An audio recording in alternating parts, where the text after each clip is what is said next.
The wind whispers through the trees, a soft murmur of ancient voices carried on the breeze.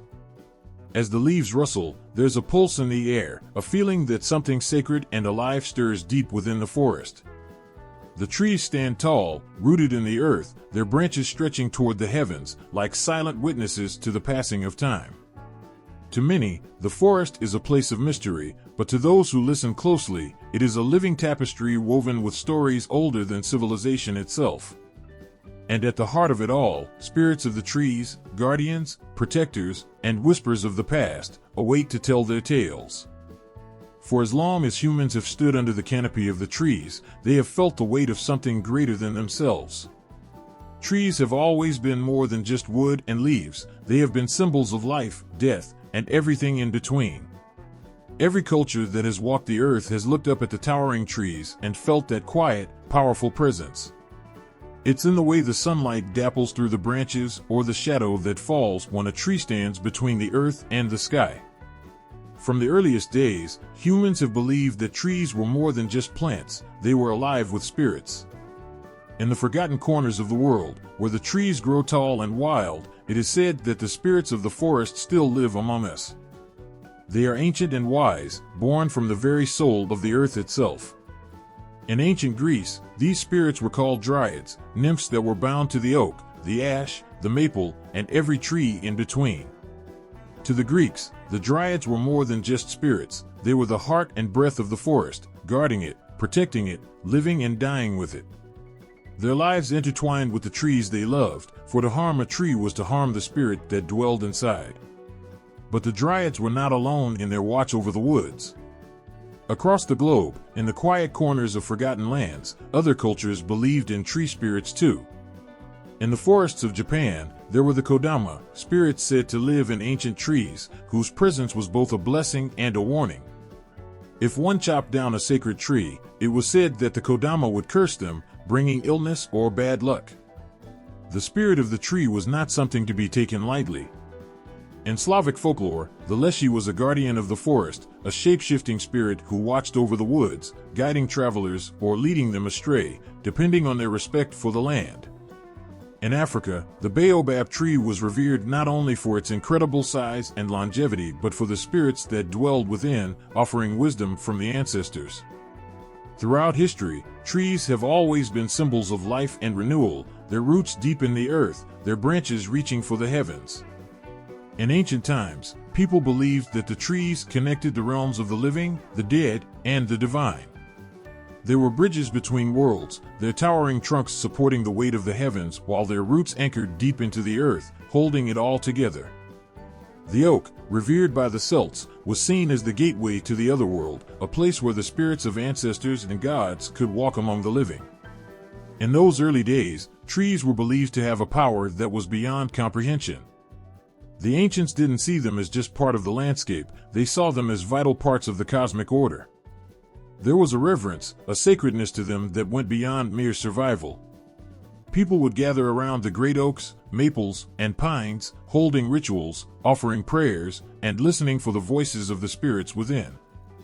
These spirits, whether dryads or leshy or any other form, were believed to be protectors of the forest, keeping watch over the animals, the land, and the people who dared to enter their domain. To disrespect the trees was to anger the very essence of the earth itself. For some cultures, the idea of tree spirits was so sacred that whole groves were protected by law.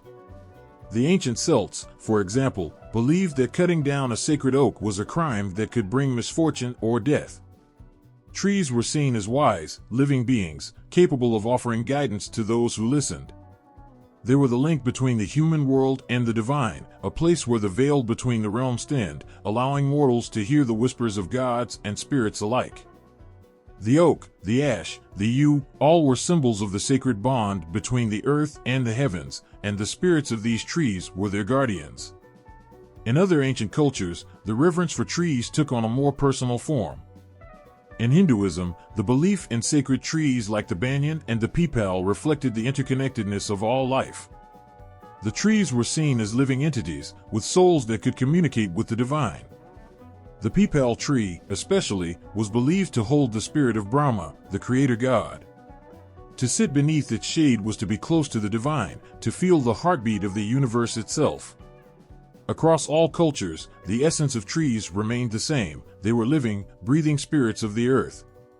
The oak tree, with its deep roots and wide branches, was not just a plant, it was a symbol of life's resilience, a testament to the endurance of nature itself. The spirits that lived within these trees were not simply protectors of the forest, they were the embodiment of the earth's strength and wisdom. They stood silent and watchful, guardians of the balance between the worlds of man and nature. But even as the centuries passed, and as the world changed, the spirits of the trees remained. They lived on in stories, passed down from generation to generation, their whispers woven into the very fabric of human history. Whether in the myths of the ancient Greeks or the tales of the indigenous peoples of North America, the spirits of the trees remained a constant reminder that nature was never truly separate from us. It was alive, and its spirits watched over us, waiting to share their wisdom, their strength, and their magic, if only we were willing to listen.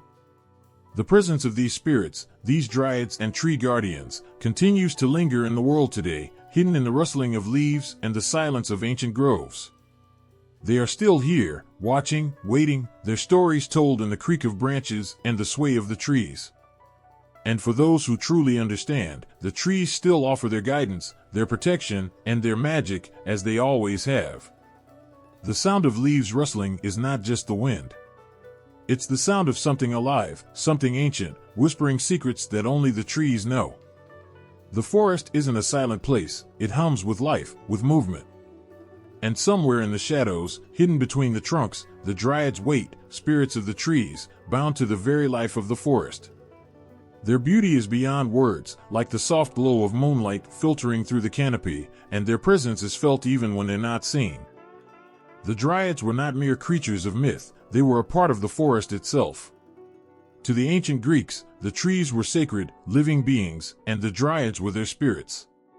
These tree nymphs were born of nature, as much a part of the earth as the roots and leaves that sustained them. They lived in harmony with the trees they protected, their lives tied to the towering oaks, pines, and ashes that reached toward the heavens. The forest was their home, and its fate was their own. There were many types of dryads, each as unique and beautiful as the trees they called home. The most revered among them were the oak dryads, called dryads simply because of their connection to the oak tree. The oak was considered the king of trees, strong and steady, reaching toward the sky like a symbol of eternal life. And so, the dryads who dwelled within the oak trees were thought to possess unmatched strength and wisdom. They were fierce protectors of the forest, and to harm an oak was to anger them. The oak tree itself was a living deity, and the dryads who lived within it carried its power. They were both nurturing and fierce, guardians of the ancient woodlands. But the dryads were not limited to the oak. There were other nymphs tied to different trees, each with its own unique character. The naiads were nymphs of water, but the melii were the dryads of the ash tree, a type of tree whose branches were as graceful as the nymphs who lived in them. The melii were thought to be the daughters of the earth goddess Gaia herself, born from the very soil. These spirits were deeply connected to the flow of life, embodying the delicate balance between earth, water, and air. Their beauty was said to be as enchanting as the shimmering leaves of the ash trees they protected. But among the many dryads, one story stands out above the rest. It is the story of Daphne, a nymph who found herself at the center of one of the most heart-wrenching and powerful transformations in Greek mythology. Daphne was beautiful, like the wildness of the forest itself, untamed, free, and beyond the reach of any mortal or god. Her spirit was as wild as the wind, and she roamed the woods, untouched by the world of men. One day, the god Apollo saw her, and his heart was struck with love at first sight. Apollo was the god of the sun, radiant and powerful, but his love was not gentle. He pursued Daphne, his desire growing stronger with every step. But Daphne, determined to remain free and untouched by the god's will, fled from him. She ran through the forest, her feet barely touching the ground, her heart pounding with fear. She didn't want Apollo's love, and she didn't want to be tied to a life of worship and devotion. She was a dryad, a free spirit of the forest, and she wanted nothing to do with the gods. As she fled, her desperation grew. Her heart raced faster, Her limbs moved as if they were no longer part of her, and the forest seemed to close in around her. Apollo's pursuit was relentless. He was fast, and his love was like a storm, raging and uncontrollable. As he neared her, Daphne cried out to her father, the river god Peneus, to save her. Her words were desperate, filled with the panic of someone on the edge of losing everything she had ever known. She didn't want to be claimed. She didn't want to be caught. And in that moment, her father heard her. The earth trembled, the forest seemed to hold its breath, and then, in an instant, Daphne was no longer just a nymph of the forest. The river god, in his desperation to protect her, turned her into a tree. Her body began to change, her skin becoming bark, her hair transforming into leaves, and her feet rooting into the ground. She became the laurel tree, forever entwined with the earth, her spirit bound to the living wood. Apollo, heartbroken and lost in his own longing, stood helpless before her. He could no longer touch her, but he swore an eternal bond to the laurel tree, and from that day forward, the laurel would become a symbol of triumph, peace, and unrequited love. This was the price of being a dryad, of being a spirit of the forest. They were beautiful, they were eternal, but they were bound to the trees they loved. They could never fully escape the pull of the earth, the whisper of the leaves, or the pressing weight of the roots that kept them tethered to the land. They were free and wild, yes, but always tethered to the trees that gave them life. The dryads, in all their forms, were more than just protectors of the trees. They were the very embodiment of nature itself, untamable, beautiful, and mysterious. They were the voices of the forest, the breath of the wind, and the beating heart of the earth. To walk in the forest was to walk among them, to feel their presence in every leaf that fluttered to the ground, and every gust of wind that swept through the trees. They lived in the quiet spaces between the trunks, in the dappled sunlight, and the shadowed groves where the air smelled of moss and earth. And though they were elusive, their influence was always felt. The forest was their domain, and within it, they ruled with gentle power. They were protectors, lovers, and, at times, mourners, bound to the very essence of life and death in the world of the trees. Each dryad had her own story, her own place in the grand myth of the forest, but none were quite as tragic or beautiful as Daphne. Her transformation was a symbol of the price that comes with living in the wild and untamed corners of the world, where freedom and loss are often intertwined. The dryads were not just spirits, they were the soul of the forest, and their stories were as old as the trees themselves. In their silent, ethereal way, they carried the pulse of the earth with them, forever entwined with the trees they loved. Underneath the ancient oak, the world seemed to fall away. The roots twisted deep into the earth, and the leaves above whispered with the language of the wind. If you listened carefully enough, you could almost hear the voices of those who had come before, ancient souls who had walked this land, communed with the trees, and sought the wisdom hidden in the shadows of the forest. The oak was more than just a tree, it was the keeper of memories, a sacred link between this world and the next. And to the Celts, it was a portal to the unknown, a doorway to realms that only the bravest souls dared to enter. The oak tree stood as the heart of Celtic belief. Its mighty trunk was a symbol of strength, its branches reached to the heavens, and its roots dug so deep into the earth that they seemed to hold the very fabric of the world together. To the Celts, the oak was sacred, a living embodiment of life itself. It was said that when a person stood beneath the oak, they stood between the worlds of the living and the dead, a place where the veil was thinnest and the divine could be touched. To the Celts, this was no mere superstition. The oak had power, and it was power they could feel in their bones. In every village, in every forest, there was an oak that stood above the rest. These sacred trees were often the center of worship, where the druids gathered to commune with the gods, where the flames of the hearth were rekindled, and where the mysteries of the universe were revealed. To touch the oak was to touch the sacred, to stand beneath it was to feel the presence of something greater than yourself. The druids were the keepers of this ancient knowledge, the ones who understood the hidden language of the trees. They were more than just priests, they were seers, wise men and women who stood at the crossroads between the living and the spirit world. And their connection to the oak was more than just reverence. It was a deep bond, a spiritual relationship that shaped their understanding of the world around them. When a druid was initiated into their sacred role, they often did so beneath the boughs of an ancient oak. The oak was not just a tree to them, it was a teacher, a guide, and a protector. To the Druids, the oak held the wisdom of the earth and the power to reach beyond the veil, to connect with the gods and the spirits of the forest. It was said that the oak was a portal to the otherworld, a place where the spirits of the ancestors could be reached. And it was beneath the oak that the Druids would stand, listening to the whispers of the wind, feeling the pulse of the earth beneath their feet, as they communed with forces greater than themselves. The oak wasn't just a tree, it was a living bridge between this world and the next. Its leaves, which turned from green to gold as the seasons changed, were seen as the wings of spirits passing between realms. The Celts believed that when the wind blew through the oak branches, the gods were speaking to them, sending messages from the otherworld. It was under the oak that sacrifices were made, where offerings were left in the form of food, drink, and even blood, symbols of respect for the mighty tree and the gods it connected them to. One of the most important times of year for the Druids was the celebration of the oak tree during the festival of Samhain, when the boundary between the living and the dead was said to be at its thinnest. On this night, the oak tree was at its most powerful. The Druids would light great bonfires beneath the oak, and the smoke would rise to the heavens, carrying their prayers with it. They believed that the oak's energy would guide their spirits, lead them through the darkness, and offer them glimpses of the otherworld. The power of the oak was not just in its towering presence or its deep roots, it was in the way it connected them to the cycles of life, death, and rebirth. The oak tree symbolized all that was sacred, the beginning and the end, the unseen forces that shaped the world, and the eternal rhythm of nature.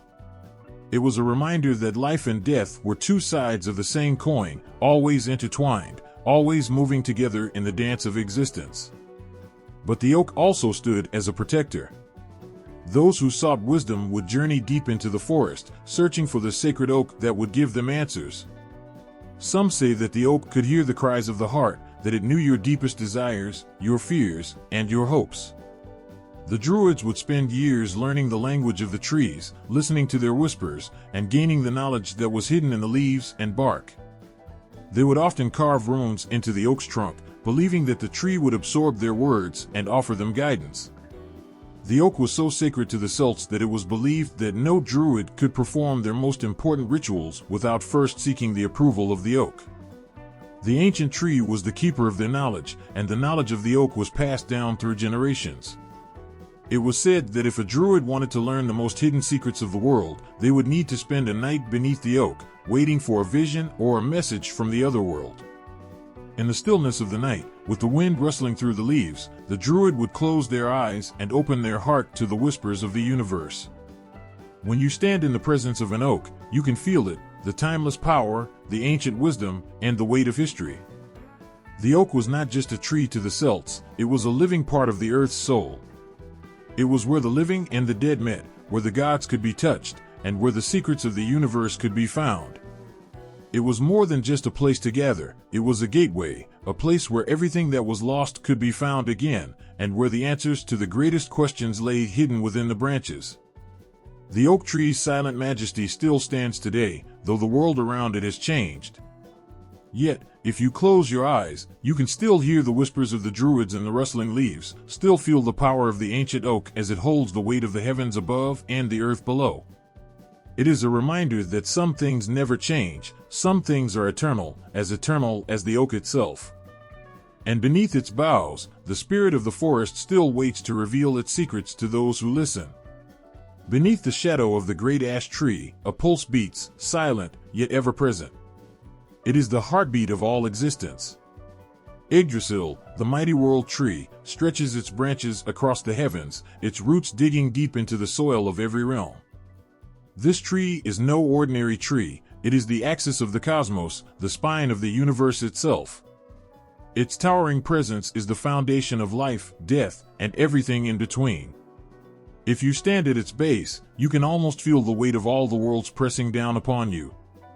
You are not just in the presence of a tree, you are standing before the lifeblood of all things, gods, mortals, and creatures of the beyond. The Norse saw Yggdrasil as the center of everything. It was the root and the crown, the beginning and the end. It was the one constant in a world built on chaos, a world where gods clashed with giants, and where the lines between life and death were blurred. Yggdrasil stood unyielding in the middle of it all, its great limbs touching every part of the 9 realms. From the heights of Asgard, where the gods lived in their shining halls, to the deepest, coldest pits of Niflheim, where the dead wandered aimlessly, the world tree connected it all. It was said that its branches reached as far as the eye could see, twisting and turning through the heavens, while its roots burrowed deep into the dark corners of existence. Yggdrasil was not just a physical tree, it was alive in ways the gods themselves could not fully understand. The tree's branches were home to countless creatures. The great eagle that sat atop its highest limbs watched over the realms, while a squirrel scurried up and down the trunk, carrying messages between the creatures that lived within it. The tree itself was guarded by a dragon, Nhggr, who gnawed at its roots, forever threatening to bring it down. But Yggdrasil did not die. It stood tall and proud, its roots tangled in the very fabric of existence, its bark weathered but unbroken. At the foot of the tree, the Norns, 3 sisters, wove the fates of all beings. Their task was not a simple one, they were the keepers of destiny, and their work was tied to the very lifeblood of the world tree. These mysterious figures, Urd, Verdandi, and Skuld, spun the threads of fate that connected gods and mortals alike. Their home was by the well of Urd, where water flowed from the roots of Yggdrasil itself. There, they wept, laughed, and worked, crafting the destiny of all living things. Every moment of life, every choice, every action was tied to the threads they wove. The Norns did not just decide the fate of mortals, they controlled the destiny of gods too. The gods themselves could not escape their fate. Not even Odin, the All-Father, could break the web of destiny the Norns had spun. They would decide when the gods would fall, and when the worlds would burn. All were bound to their threads, woven into the great tapestry of existence. It was said that no one, be they god, giant, or man, could escape their fate. The Norns knew what was coming, and they shaped the lives of all who lived beneath the watchful eyes of Yggdrasil. But there was something else. Beneath the world tree's mighty roots, in the stillness of the water of the well of Mimir, the wisdom of the universe lay hidden. The well was a place of knowledge, a place where Odin himself had sacrificed his eye in exchange for a drink from its waters. He knew that knowledge came with a price, that some things could not be learned without a sacrifice. Yet he drank, knowing that wisdom would give him the power to guide the realms through the storms of time. The world tree, in all its vastness, did not just hold the fates of all beings, it held the keys to understanding the very essence of the world. In the midst of this power, in the heart of this tree, lay the knowledge of Ragnarok, the end of all things. The gods knew that Yggdrasil would tremble when the great battle came, the battle where gods would fight giants, where the sun and moon would be swallowed, and where fire and ice would collide. The Norns had already woven that fate, and no one could escape the truth that awaited. But still, the gods stood tall, knowing that Yggdrasil would survive the chaos. No matter what happened, no matter how dark the days ahead became, the tree would endure. Its roots might be gnawed by Nhggr, and its branches might be struck by thunder and flame, but Yggdrasil would not die. And yet, for all its power and glory, Yggdrasil was not invincible. It, too, was bound by fate. In the end, it would tremble and shake, its great limbs bending as the winds of Ragnarok howled around it. Its roots would be torn asunder, its bark burned and scarred, but it would not fall. The world tree would weather the storm, and when the dust settled, it would stand once again. And even as the end loomed, there was hope that Yggdrasil would endure, that it would grow again, that life would bloom once more from the ashes of destruction. Standing beneath Yggdrasil, there was a sense of awe, of reverence, but also of fear. It was not just a tree. It was a reminder that everything had its time, that nothing, no matter how strong or how divine, was beyond the reach of fate. It was a symbol of the endless cycle of life, death, and rebirth. The gods, the giants, the men, they were all players in the story of existence, all caught in the great web of fate spun by the Norns, all connected by the mighty roots of the world tree. And when the time came for the final battle, when the fates of all beings were sealed, it would be Yggdrasil that would remain, standing tall against the forces of darkness, a silent witness to the passing of the worlds. Yggdrasil is more than just a tree in the Norse myth. It is the essence of life itself, strong, enduring, and endlessly intertwined with the fate of all beings. The gods could do nothing without it, and the worlds would cease to exist without its branches. It is a reminder that everything is connected, that every life is a thread in the grand tapestry, and that even the gods are not immune to the pull of destiny. As the tree stands, so does the universe, steady and unyielding, despite the forces that may seek to tear it down. Through it all, Yggdrasil stands, watching, waiting, enduring. In the quiet moments before dawn, when the world seems to hold its breath, the forests of Japan come alive in ways that defy the understanding of ordinary minds. The wind whispers through the towering trees, and the soft rustling of leaves carries something more than just the sounds of nature. There is a presence, an ancient presence, that watches over the forest, hidden in the folds of time and space. It is the Kodama, spirits that dwell within trees, especially the oldest, gnarled ones, whose bark holds the stories of centuries. To those who know how to listen, the Kodama are as real as the wind or the stars, their voices carried on the breeze, their power woven into the very fabric of the forest. In Japan, forests are not just a collection of trees, they are sacred, alive with spirits. The Kodama are the most well-known of these spirits, protectors of the trees, especially those that have stood for generations, their roots burrowing deep into the earth, their branches reaching toward the sky. Ancient trees, like the towering cedars and pines, are the homes of these spirits, and they are believed to carry the weight of the world within their bark. These trees are more than just living things, they are vessels for the Kodama, and it is said that to disturb these trees is to invite disaster upon oneself. The stories of the Kodama are both beautiful and terrifying. Those who wander too deep into the forest at night have been known to hear the eerie sound of a voice calling through the trees, a voice that is neither human nor animal. It is the Kodama, and to hear their call is a sign that the spirit has noticed you. Some say it is a warning, a sign that you are too far from the safety of the village, that you have strayed into a realm that is not meant for mortal beings. Others speak of the Kodama's blessing, a sign that the spirit has accepted you and will offer you its protection, its favor. But there is a darker side to the Kodama's power, one that has been passed down through the generations in hushed whispers around campfires. Those who harm the trees, who cut them down or disturb their peace, are said to bring a curse upon themselves. The Kodama, angered by the violation of their sacred home, will curse the trespasser, leading them to misfortune or worse. It is said that once a Kodama's wrath has been awakened, it is nearly impossible to escape. Villagers speak of a person who, after felling a tree, would return home to find their lives falling apart. Friends would turn against them, crops would fail, and sickness would take hold. It is as if the forest itself had reached out to punish the wrongdoer, wrapping its roots around the unfortunate soul and pulling them deeper into despair. But there is also a sense of awe in the stories of the Kodama. They are not just spirits to be feared, but also to be revered. In ancient Japan, the forests were considered sacred spaces, places where humans and spirits existed side by side. The Kodama were the guardians of these spaces, ensuring that balance was maintained.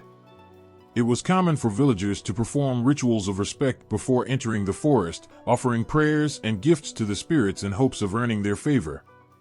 In this way, the Kodama were not just agents of misfortune but also protectors of the land, ensuring that the forest remained healthy and the natural world stayed in harmony. There is one story, passed down through generations, of a young woman who ventured into the forest, lost in thought, and unknowingly stumbled upon a Kodama's tree. The spirit, sensing her presence, appeared to her in a shimmering form, as delicate as the mist that rose from the forest floor. The Kodama told the woman that she had done no harm, but the spirit's sorrow was evident. The tree, it said, had been there for centuries, watching over the land, offering shelter to countless creatures, and absorbing the stories of time itself. The woman, overcome with a deep sense of grief, promised the Kodama that she would never again take the forest for granted. From that day on, she would honor the trees as sacred beings, understanding that they held not just wood and leaves, but the very soul of the earth itself. The Kodama, touched by her sincerity, bestowed upon her a gift, good fortune in her life and the favor of the forest. The woman left with a sense of peace, knowing that she had been blessed by something far greater than herself. But not all stories are so kind. There is another tale of a man who, driven by greed, ventured into the forest to cut down a tree that was known to be the home of a Kodama. Ignoring the warnings of his village, he felled the great tree, and immediately, the atmosphere of the forest shifted. The wind stopped. The birds fell silent. As he hacked at the trunk, he heard a voice, soft at first, then growing louder, filled with rage. The Kodama, furious at the destruction of its home, cursed the man. In the days that followed, his life unraveled. His family fell ill. His crops withered. His once prosperous business crumbled. In the end, he sought forgiveness, but it was too late. The spirit's curse had taken hold, and he disappeared from the village, never to be seen again.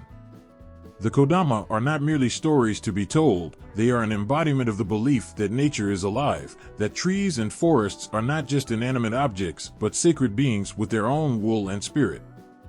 The reverence for the Kodama, for the trees, is rooted in the understanding that humans are part of a larger, living world, one where every action, no matter how small, has consequences. The Kodama remind people to tread lightly, to respect the earth, and to remember that there are forces in the world beyond human understanding. Today, the forests of Japan still carry the weight of the Kodama spirit. While the ancient belief may not be as widely practiced, the reverence for nature and the deep respect for the trees remain. Even as the world changes, the forests stand as they have for centuries, offering a quiet reminder of the power and mystery that resides within them. And if you listen closely enough, you may still hear the soft murmur of the Kodama, calling from the depths of the trees, watching over the land they have sworn to protect. The dense, dark woods stretch endlessly in every direction, the trees thick and ancient, their branches intertwining to form a canopy that blocks out the light. The air is thick with the scent of earth and pine, and the ground beneath your feet is soft, almost springy, as if the forest itself is breathing. Yet, there's something unsettling in the stillness. It's as if the trees themselves are watching, waiting.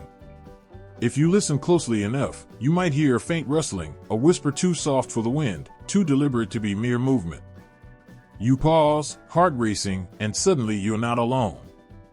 The Leshy is here. The Leshy, the guardian spirit of the forest in Slavic folklore, is as old as the woods themselves. He is a creature of both the wild and the wild places, bound to the forest in a way that defies human understanding. Tall and hulking, with skin that blends seamlessly with the bark of the trees, the Leshy can be as young as the sapling or as ancient as the deepest roots. His eyes are said to glow like the full moon, sharp and unblinking, and his presence is enough to make the bravest of men hesitate, feeling the weight of his gaze upon them. The Leshy is both protector and enforcer. He does not simply guard the woods, he is the woods. In every tree, every stone, and every whisper of wind, there is a part of him. It's said that if you lose your way in the forest, it may be the Leshy who has subtly twisted your path, just enough to make sure you understand the rules of his domain. He controls the land, the trees, and the creatures that call it home. His very breath is the rustling of the leaves, his voice the crackling of the firewood, his steps the tremors beneath your feet as the earth sighs under his weight. But his presence is not always felt in the way you would expect. It isn't a constant looming threat, a dark figure waiting to strike. Rather, it's the kind of power that hums quietly in the background, a power that you only notice when it's too late. You might walk through the woods and feel perfectly safe, hearing the soft call of a bird, the rustle of the underbrush, until suddenly you feel the unmistakable sensation of being watched. The trees seem to lean in closer, the shadows a little darker, and you realize with a start that the Leshy has been there all along, his presence lingering, just out of sight. There is an ancient saying in the villages of Eastern Europe, passed down through generations, that those who show respect to the forest will be allowed to pass without harm. It's the key to understanding the Leshy, respect.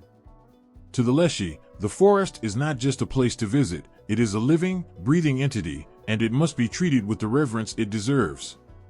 Leave offerings of bread or milk, bow before the trees, or make a simple prayer before setting foot on the land, and the leshy will take notice.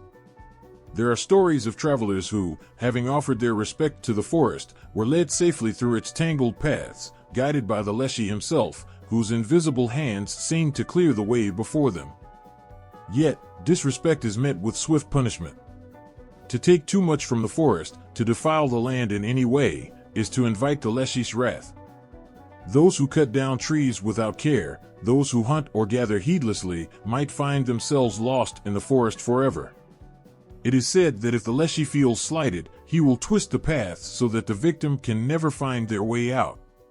They will wander for days, sometimes even weeks, trapped in a place that feels familiar but different, where every turn leads them back to the same dark patch of earth. They say that those who are lost this way can hear the leshy's laughter echoing through the trees, mocking their foolishness. The leshy's power is not just physical, it's psychological, too. In the vast, labyrinthine woods, where the boundary between the real world and the world of spirits is thin, the leshy is the ultimate trickster. His ability to shapeshift is legendary. He can transform into a wolf, a bear, or even a simple breeze. There are stories of him appearing as a shepherd, offering directions to lost travelers, only to vanish moments later, leaving the traveler deeper in the woods, more confused than before. His mischievous nature is often mistaken for cruelty, but in truth, he is merely enforcing the balance that must be maintained between humans and nature. This balance is fragile. One of the most enduring characteristics of the leshy is his deep connection to the rhythms of the forest. He is both protector and judge, watching over the health of the trees and the creatures that inhabit them. If the forest suffers, so does the leshy. And when the trees are well kept and the land is treated with care, the leshy is said to bless the people who tend to it. His blessing could take many forms: good harvests, healthy crops, safe travels, but it always comes with the understanding that the forest has been respected, and the leshy's power will continue to watch over it. The leshy does not speak much of his origins, and his motives are often shrouded in mystery. He is not a deity worshipped in temples, but a spirit feared and revered in the depths of the wild. His connection to the forest is not one of ownership, but of partnership. He is the guardian of the wild, and the wild is a place of both danger and beauty, where life thrives but also dies, where every leaf and stone plays its part in the great cycle of nature. In his way, the leshy embodies this balance. He is a creature of the forest, as ancient and eternal as the trees themselves. There are tales of people who have made a pact with the leshy, offering their services in exchange for safe passage through his domain. These agreements are rare, but they are said to be honored. However, the leshy is not a creature to be bound by contracts or promises for long. He is the embodiment of nature's fickleness, one moment kind, the next unforgiving. He does not operate on human time or human rules. But there are also stories of the leshy's compassion. In one legend, a hunter who had been lost in the woods for days was found by the leshy, who led him to safety. The hunter, realizing the spirit's power, knelt before him and swore never again to hunt in the forest unless it was necessary. From that day forward, the hunter's life flourished. He was blessed with abundant game, and he lived in harmony with the woods, always respectful of the balance. But still, others say that there is a price to pay for such encounters, one that only those truly connected to the forest can understand. It is said that the leshy takes something from those he helps. Not always, but sometimes. A soul, a heart, or perhaps a piece of their sanity. To live too closely with the leshy is to walk a thin line between respect and fear, reverence and dread. The forest is a place of mystery, and the leshy, in all his forms, is its most ancient and powerful secret. In the stillness of the early morning, when the sun barely kisses the treetops, there's a quiet magic in the air. The first rays of light filter through the dense canopy of trees, casting long shadows across the forest floor. The scent of cedar and pine is rich and grounding, filling the lungs with the essence of the earth. In the heart of this sacred space, the trees stand tall and proud, their roots dug deep into the soil, their leaves whispering ancient secrets. If you listen carefully, you might hear a faint stirring, a presence that is not human but somehow familiar. The trees, with their timeless strength and wisdom, are alive with spirits, guardians of the land, the keepers of balance and life. For many Native American tribes, the trees are not mere plants, they are sacred beings, connected to the very heart of existence. The cedar, oak, and pine are especially revered, each one carrying its own spirit, its own voice. To the indigenous people of the Pacific Northwest, the cedar is more than just a tree, it is a living entity, its bark and wood used for everything from clothing to shelter.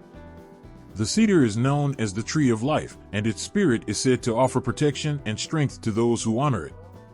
The spirits of the cedar are believed to live within the trees themselves, and those who are in tune with the forest can feel their presence, as if the trees are watching, listening, and speaking in the rustling of their leaves. The oak, too, holds a place of great reverence in many Native American cultures.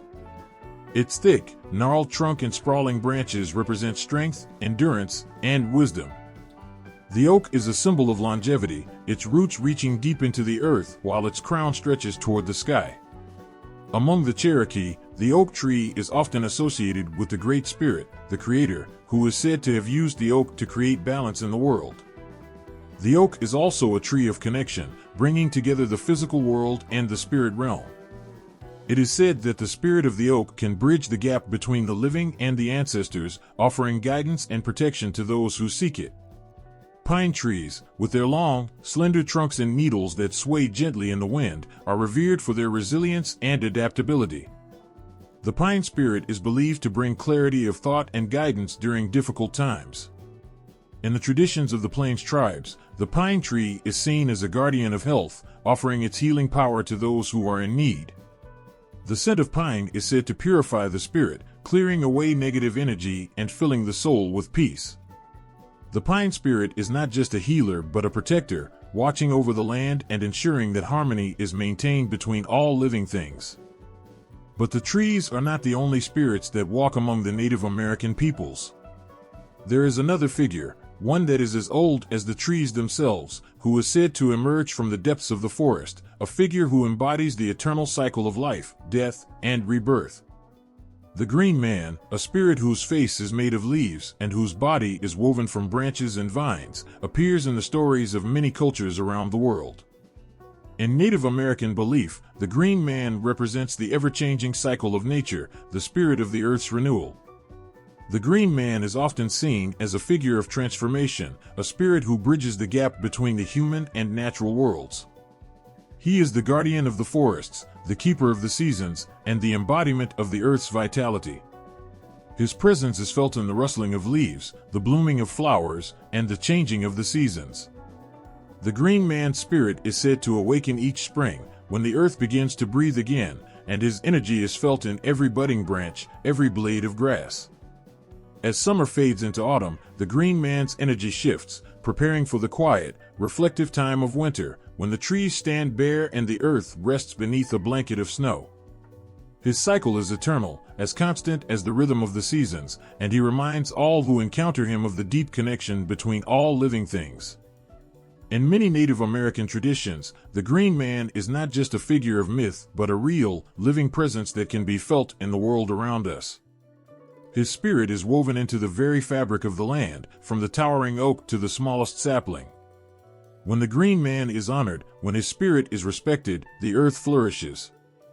The trees grow tall and strong, the animals thrive, and the land remains in balance. But when his spirit is ignored or disrespected, the world falls out of harmony. The Green Man's power is not just a force of growth, but a reminder that the earth's beauty and abundance come only through respect and care. The sacredness of the trees and their spirits is not limited to any one tribe or region. It is a belief that stretches across the entire continent, weaving together the diverse cultures and traditions of Native American peoples. Each tree, from the mighty oak to the humble maple, holds a spirit that is deeply connected to the land and to the people who live upon it. These trees are more than just resources, they are the living, breathing essence of the earth, and their spirits offer guidance, protection, and wisdom to those who seek it. In the stories of the maple tree, there is a special reverence for its ability to bring sweetness to the world.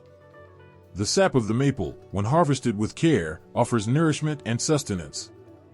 The spirit of the maple is believed to bless those who honor it with abundance and prosperity. The maple tree is also seen as a symbol of balance, its deep roots grounded in the earth while its branches stretch toward the heavens, reminding all who see it that life is a delicate equilibrium between the physical and the spiritual. The ash tree, too, is sacred in Native American belief, particularly among the Iroquois and other eastern tribes. The ash is often seen as a tree of strength and resilience. It's wood used to craft tools, weapons, and canoes. The spirit of the ash is said to offer protection and guidance to those who are strong of heart and clear of purpose. It is a tree that stands tall, its branches reaching out like arms, offering shelter to those who seek its shade. The ash is also associated with the spirit world, its roots said to extend into the depths of the earth, where they connect to the ancestors and the mysteries of life beyond. The tree spirits of Native American belief are not just symbols of nature, they are the embodiment of the earth's vitality, the guardians of balance, and the keepers of sacred knowledge. They remind us that we are all connected to the land, to the trees, and to the eternal cycle of life, death, and rebirth. To honor these spirits is to honor the earth itself, to walk in harmony with the natural world and all the beings that share it. The trees are not just trees, they are the living, breathing essence of the land, and they carry with them the wisdom of ages past, the power of the earth, and the promise of renewal.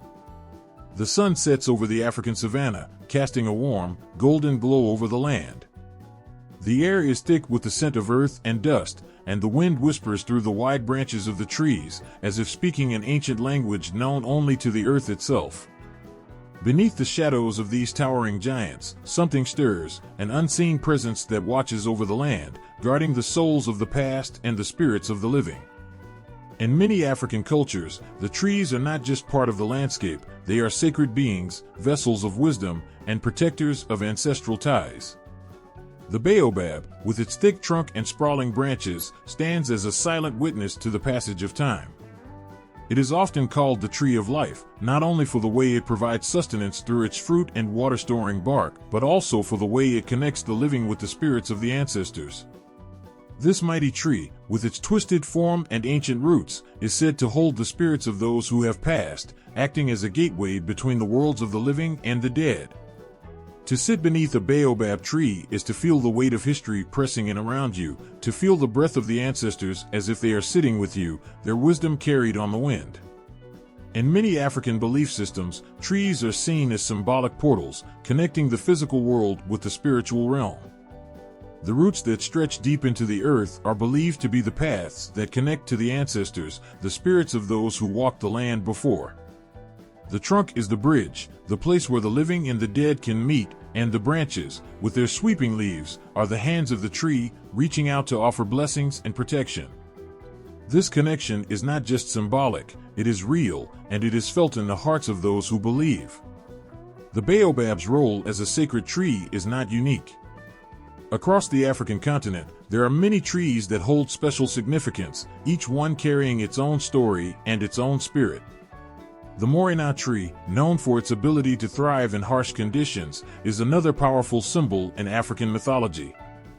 This tree, often called the miracle tree, is seen as a provider of life, offering nourishment in the form of its leaves, which are rich in vitamins and minerals. But beyond its practical uses, the Morina is also believed to be a conduit to the spirit world. It is said that the tree's deep roots can connect the living to the ancestors, and its branches, full of life, can carry messages to those who are no longer here. The Morina is not just a tree, it is a vessel, carrying the wisdom and protection of the elders, ensuring that their spirits are never forgotten. In many African traditions, the relationship between humans and trees is not just one of reverence, but of deep, personal connection.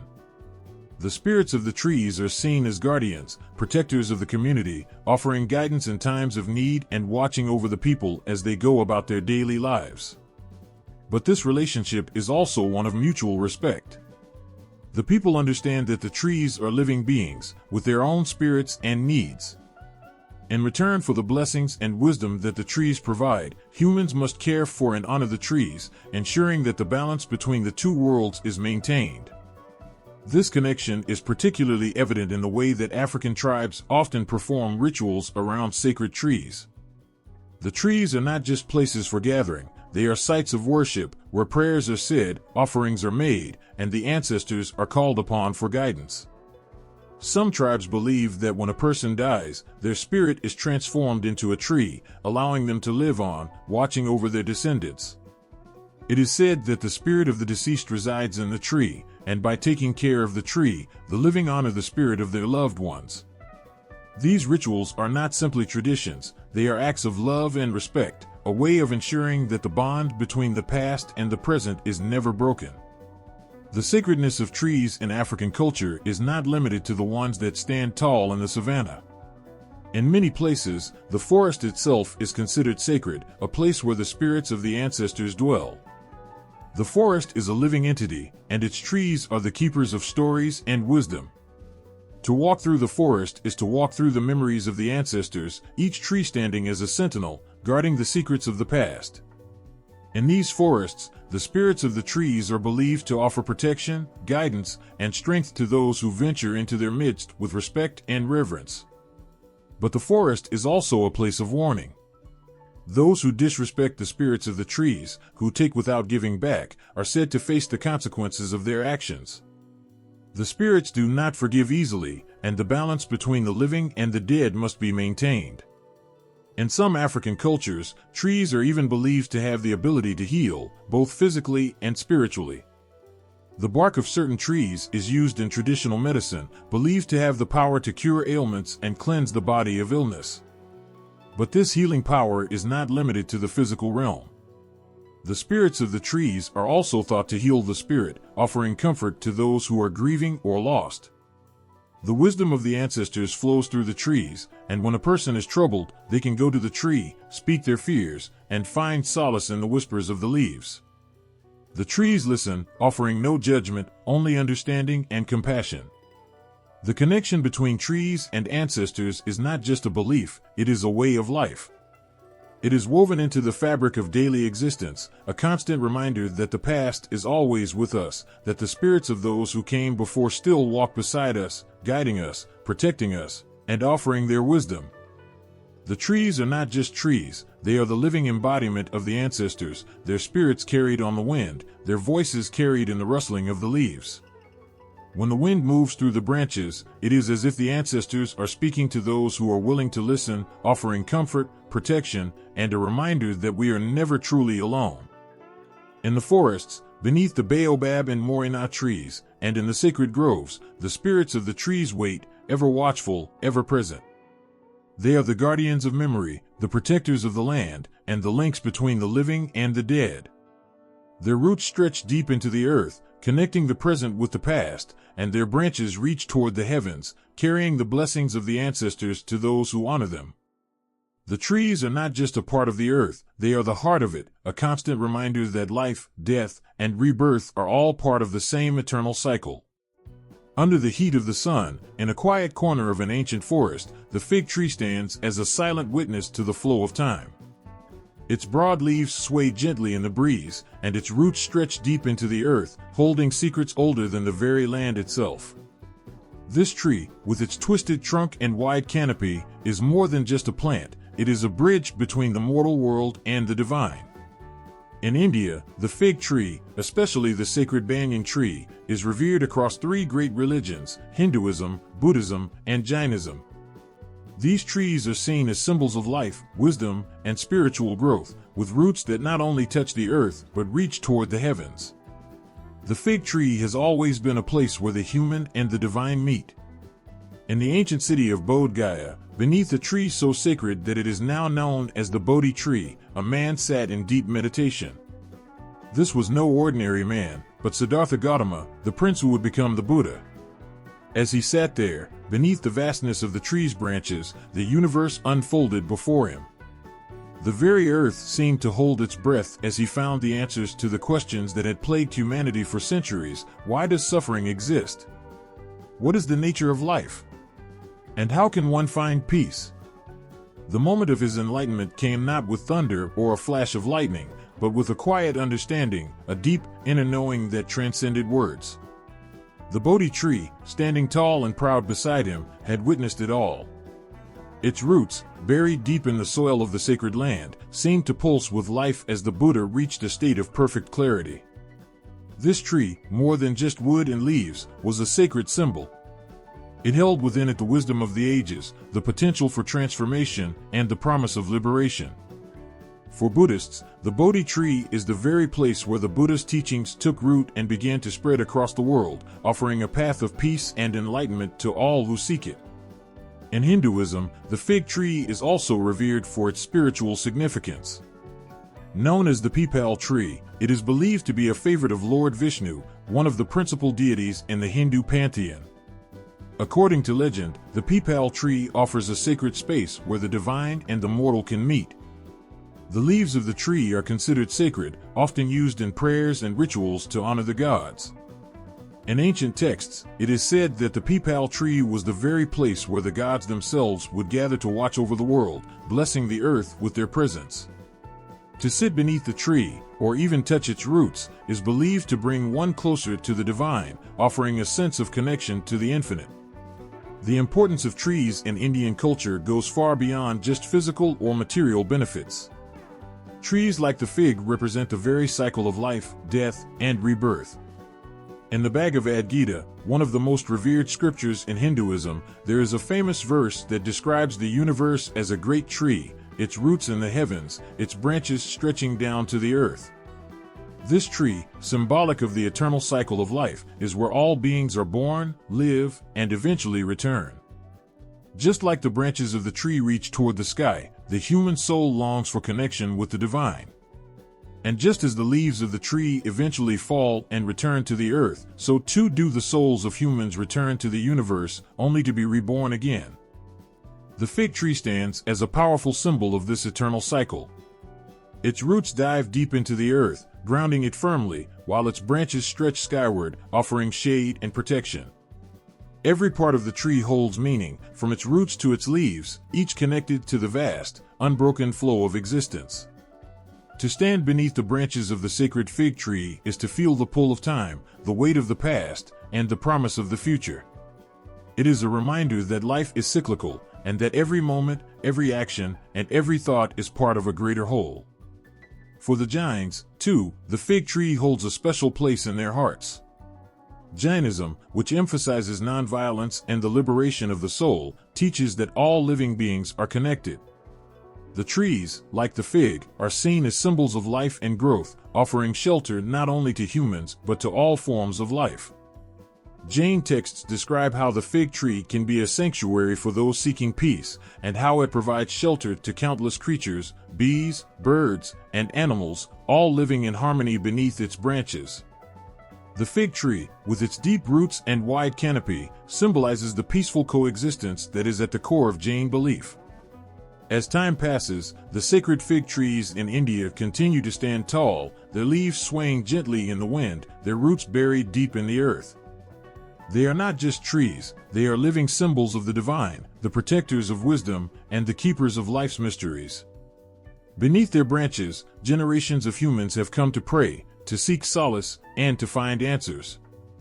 From the ancient wisdom of the Vedas to the quiet meditation of a single person under the Bodhi tree, the fig tree has been the place where the divine speaks to the human soul, offering guidance, protection, and a glimpse of something greater than ourselves.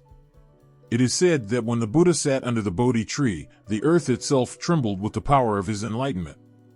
And perhaps, if we listen closely enough today, beneath the branches of these sacred fig trees, we can still hear the faint whispers of that divine connection, the timeless reminder that we are all part of something larger than ourselves, connected by the roots that stretch deep into the earth and the branches that reach toward the heavens. The fig tree, in all its sacred forms, remains a testament to the power of life, the enduring presence of the divine, and the eternal cycle of existence. The wind howls through the trees, the branches twisting and creaking in the darkening night. The moon, barely visible behind a veil of clouds, casts a dim light over the forest floor. Every step taken by the lone traveler is muffled by the thick layer of leaves that carpet the earth. A chill hangs in the air, not just from the cold, but from the eerie feeling that something is watching, waiting. The trees stand as silent sentinels, their ancient trunks twisted and gnarled, as if they carry the weight of centuries of secrets. And, somewhere in the depths of the forest, the sound of hooves can be heard, faint at first, but growing louder, closer. It is the unmistakable sound of the wild hunt, a terrifying procession of spectral riders and forest spirits, riding through the night, their eyes burning with otherworldly fury. This is no ordinary hunting party. These are not men on horseback, nor is it a simple chase of game. The wild hunt, a terrifying force in European folklore, is a gathering of spirits, led by a god or a mysterious figure, whose hunt crosses the boundaries of life and death. These riders are not simply chasing their prey, they are chasing souls, collecting them to add to their endless procession. Their pursuit is not bound by time, and they will ride through the forests of Europe, from the snow-capped peaks of the Alps to the dense woodlands of the north, searching for those who have wandered too far into the realm of mystery and darkness. Those unlucky enough to cross their path may find themselves caught in the hunt, their lives claimed by the spirits who ride beside the wild hunt. The forest, in these stories, is no mere backdrop. It is a realm of danger and mystery, a place where the rules of the natural world do not apply.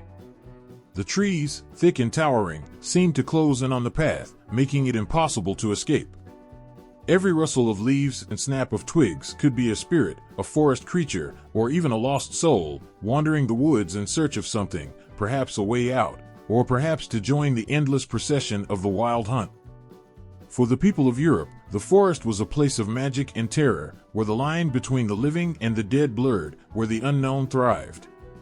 It was said that spirits dwelled among the trees, both good and evil, watching over the forest or seeking vengeance against those who dared disturb their sacred ground. In the Germanic traditions, the wild hunt was led by figures like the god Odin, known for his wisdom and power, but also for his connection to death and the afterlife. Odin's followers, the Einherjar, were the spirits of fallen warriors, forever riding beside their god, eternally seeking battles and bloodshed. This hunt was not just a chase for mortal game, but a chase for souls who might be worthy of joining the warriors in Valhalla, or souls who were simply lost in the endless cycle of death. The wild hunt was often seen as a harbinger of doom, a sign that the end of times was near. To hear the thundering hooves in the distance was to know that something terrible was approaching. Yet, there was also a strange reverence for it, as if the hunt represented the unstoppable forces of fate, something inevitable, something ancient and powerful. In the Celtic traditions, the forest spirits had a different but equally potent power. The Celts believed that the forest was home to ancient gods and spirits, who could be both protectors and avengers. The forest was sacred, and those who entered it did so at their own peril. The wild hunt in Celtic lore was often associated with the hunt of the great horned god Cernunnos, a figure who symbolized the untamed, primal forces of nature. He was a god of fertility, of the hunt, of life and death, and his followers were the spirits of the forest. Cernunnos was often depicted as a man with the horns of a stag, his body intertwined with the natural world, a reminder of the deep connection between the spiritual and the earthly. The wild hunt in Celtic lore was a reminder that the forest was not just a place of beauty, but also of darkness, where the spirits of the wild could be both nurturing and dangerous. In Scandinavia, the wild hunt was seen as a manifestation of the god Odin's power, but it also had its own unique qualities. In Norse mythology, the forest was a place of mystery and magic, where the gods could walk among men and where spirits could interact with the living. The wild, untamed woods of Scandinavia were said to be inhabited by creatures both benevolent and malevolent. Some forest spirits, like the Skogtra, were protectors of the woods, guiding lost travelers to safety, while others, like the Draugr, were vengeful spirits who haunted the forests, dragging souls to the underworld. The wild hunt in Scandinavia was a terrifying reminder that death was always just a step away, and that the spirits of the forest could claim you at any moment if you dared venture too far from the safety of the village. The wild hunt was not just a myth, but a cautionary tale, one that warned of the dangers lurking in the shadows of the forest. It was said that if you heard the pounding hooves or saw the riders in the distance, you should immediately turn back, for to approach them would be to risk your life. Some believed that the hunt was an omen, a sign that death was near, while others thought it was a test, a chance to prove one's worth or face the consequences of a life lived recklessly.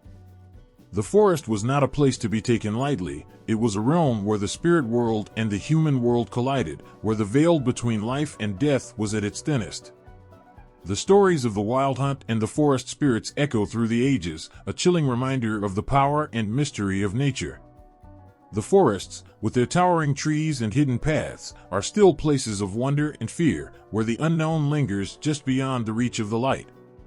Whether in the thundering hooves of the wild hunt or in the quiet rustle of leaves in the wind, the spirits of the forest are always present, watching and waiting, ready to remind us of the balance between life, death, and the eternal mysteries that lie in the dark, forgotten corners of the world. Underneath the towering oak tree, a figure stood, his hands pressed gently to the rough bark, his head bowed in silent reverence. The wind stirred the leaves above, whispering in a language older than time. It was a sound that carried stories of resilience and struggle, of love and loss. The man could feel it in his bones, the ancient energy that pulsed through the earth, through the roots that reached down into the dark soil.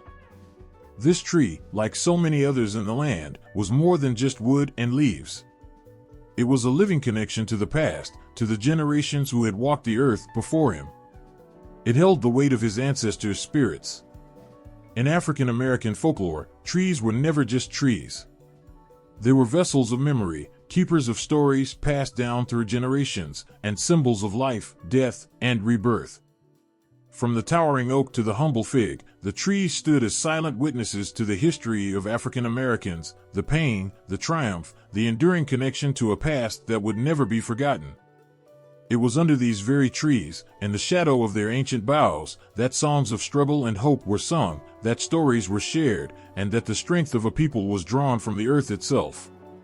The roots of African American culture were deeply intertwined with the land. As enslaved people were brought to America, they carried with them the knowledge of the spiritual significance of trees, a belief rooted in African traditions. To them, trees were not simply plants, they were spiritual beings, connecting the living with the ancestors. In the dense, uncharted forests of the American South, trees served as silent witnesses to the stories of survival, resistance, and endurance. They were places of refuge, where whispered prayers could be offered to the spirits of the past, where the aching hearts of those who suffered could find solace in the embrace of the earth. The symbolism of trees echoed strongly in African American folk tales. One of the most enduring stories is that of the jumping tree, a place where, according to legend, people could dance their way to freedom. It was said that the tree, rooted firmly in the earth, held the power to elevate a person's spirit, to give them the strength to transcend the hardships of the physical world. The belief in the mystical power of trees to transcend earthly boundaries was passed down through generations, offering hope and a sense of connection to something greater. It was as if, in the act of touching the tree, one could feel the spirits of the ancestors whispering in the wind, reminding them of their power and resilience. The songs of the enslaved were filled with references to trees, as they too became symbols of hope, resistance, and survival. Songs like Swing Low, Sweet Chariot spoke of yearning for freedom, of longing to escape the chains that bound them. The chariot in the song, pulling them to the other side, was often understood as a metaphor for the tree, a means of escape from the torment of enslavement to a place of peace and freedom. Even the rhythm of the songs carried a sense of movement, like the swinging of a tree's branches in the wind, calling out to the ancestors who had once lived and struggled on the same land. In African American rituals, the connection to trees was also deeply spiritual. The belief in the power of trees to connect the living with the deceased was especially strong in the traditions of hoodoo, a folk religion that blends African, Native American, and European spiritual practices. It was said that the spirits of the ancestors could be called upon through offerings made to trees, through prayer and song. The oak, the cypress, and the pine were especially revered for their strength and their ability to stand the test of time. These trees became sacred spaces where the living could communicate with the spirits, seeking guidance and protection. The rituals performed under their branches were not just acts of faith, but acts of resistance, moments when the people could reconnect with their heritage, even when that heritage had been torn apart by the brutal reality of slavery and oppression. One of the most powerful symbols of the connection between trees and ancestors was the practice of root work, a form of spiritual healing and protection that often involved the use of roots, herbs, and trees. Root workers, or spiritual healers, would go into the forest to gather the materials needed for their rituals. In these woods, they would often speak to the trees, asking for their wisdom and assistance in guiding the spirits of the living and the dead. The trees became sacred intermediaries, bridging the gap between the physical world and the spirit world. The deep roots of the tree were seen as an extension of the ancestral lineage, holding the wisdom of those who had passed on and imparting that knowledge to the living. In these moments, the connection to the ancestors felt palpable. It was as though the very trees themselves carried the souls of those who had lived before, holding their stories within their bark and branches. The act of standing beneath a tree was an act of remembering, of acknowledging the struggles of the past, and of honoring the strength of the people who had fought for freedom, justice, and equality. The ritual was not just about seeking answers, it was about connecting to the land, to the history, and to the spirits that had always been there, guiding and protecting. But the power of these trees was not just in their connection to the past, it was also in their ability to inspire the future. The stories and rituals carried forward from one generation to the next reminded the people that they were part of something much larger than themselves. They were part of a legacy that stretched back through the trees, through the land, and through the spirits that had always watched over them.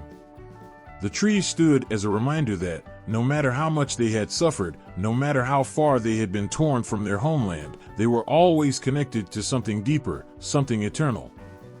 And so, even today, as the wind rustles through the leaves of the trees that line the southern landscape, the spirits of the past seem to whisper once more. Their stories echo through the branches, reminding those who listen that they are never truly alone. The ancestors live on, not just in the hearts of those who remember them, but in the very earth beneath their feet and the trees that stand tall, as symbols of resilience, strength, and a love that transcends time. The soft hum of the earth beneath your feet, the warm scent of the soil after a rain, the rustle of the leaves overhead, all of these sounds carry a deep, comforting presence. The earth beneath you pulses with life, its roots spreading far beyond your sight, connecting everything in an intricate web of life. And in that quiet stillness, something ancient stirs, something that has always been with us. The trees, standing tall like sentinels, are not merely part of the landscape. They are deeply connected to the earth, to the heart of the planet itself. They are a reflection of her nurturing spirit. All around the world, stories speak of a figure, one who embodies the earth's heart, the one who nurtures, sustains, and gives life. She is the Earth Mother, the ancient force that breathes life into all things. Whether known as Gaia in Greece, Pachamama in Inca tradition, or another name in countless cultures, she is the mother of all things, her essence woven into every blade of grass, every rock, every tree. She is not a distant, impersonal force, but a living presence who cares for the world and everything in it, a mother whose love binds all life together. As you look at a tree, it's impossible to ignore the sense of connection it carries. Its roots run deep into the earth, its branches stretch high into the sky, its leaves catch the sun, drawing energy that nourishes the entire tree. And in this quiet miracle, the tree is a reflection of the Earth Mother herself, she who gives life to everything, who nurtures, who sustains, and who teaches us to grow. The trees are her children, and their spirits are a living manifestation of her love. In the rich mythologies of the world, the Earth Mother is often seen as the provider, the giver of all things. Her body is the land, her breath is the wind, her tears are the rains that nourish the earth. But perhaps nowhere is her essence so beautifully entwined with life as it is in the relationship between trees and the earth. In many cultures, trees are seen as sacred, symbols of life, death, and rebirth. Just as the Earth Mother gives birth to all things, trees are believed to bring forth the energy of creation. They are not only her children, but her caretakers, her messengers. Gaia, the Greek Earth Mother, is the first being to emerge in the world. From her, all things spring, rivers, mountains, seas, and, of course, trees. Her love for the earth is so profound that it extends to every living thing. In the Greek myths, trees are often seen as divine beings themselves, with gods and goddesses like Artemis, the goddess of the wild, taking refuge in their branches. Artemis, the protector of the forest, and Gaia, the one who sustains the earth, are one in spirit. The trees are the guardians of the earth, standing as protectors of the divine balance that Gaia herself has created. In the high Andes of South America, the Earth Mother is known as Pachamama. Pachamama, in a nurturing role, connects the people to the land itself. She is the one who provides the harvest, who nurtures the crops, and who ensures the prosperity of the people. In the Andean cultures, the sacredness of trees is not just about their physical presence, but about their spiritual importance. The trees are seen as Pachamama's guardians, each one representing her love for the earth and her children. When a tree is planted, it is an offering to her, a gesture of gratitude for her nurturing presence. And when a tree falls, it is said that Pachamama takes back what was hers, returning it to the earth to start the cycle of life anew. Across the vast deserts and jungles of Africa, the Earth Mother is revered in many forms. In the Yoruba tradition, for example, the Earth Goddess Ashin is celebrated as the embodiment of life and fertility. Ashin's waters are said to nourish the earth and give life to all who dwell upon it. In the African tradition, trees are viewed as the meeting points between the physical and spiritual worlds. They are the places where ancestors speak, where wisdom is passed from one generation to the next, where the Earth Mother's nurturing power is most visible. The baobab tree, with its thick trunk and twisting branches, is often referred to as the tree of life, embodying the earth's power to both give life and take it away. In all these traditions, trees are far more than just plants. They are living, breathing embodiments of the Earth Mother's spirit. The roots that reach down into the soil are like the earth's embrace, grounding the tree in the deep, rich earth. The branches that stretch upwards towards the sky are like the arms of the Earth Mother herself, reaching out to touch the heavens. Each leaf that catches the sun is a reminder of the earth's eternal cycle of renewal and growth. But beyond the physical connection, trees hold a deeper spiritual meaning. They are not simply vessels of life, they are symbols of the eternal connection between the Earth Mother and all her creatures. When we stand beneath a tree, we are reminded of our place in the great cycle of life. We are reminded that we are nurtured by the earth, sustained by her love, and connected to all that she gives. The tree is a bridge between the earthly and the divine, between the past and the future, between life and death.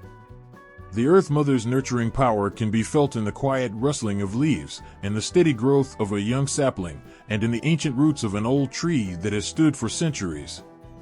Just as she nurtures all things, so do the trees carry her wisdom and love. And as we look up at the canopy of leaves above us, we are reminded that we, too, are part of this great, eternal cycle of life. The trees teach us that we, too, are part of the Earth Mother's family, her children, her caretakers, and her messengers.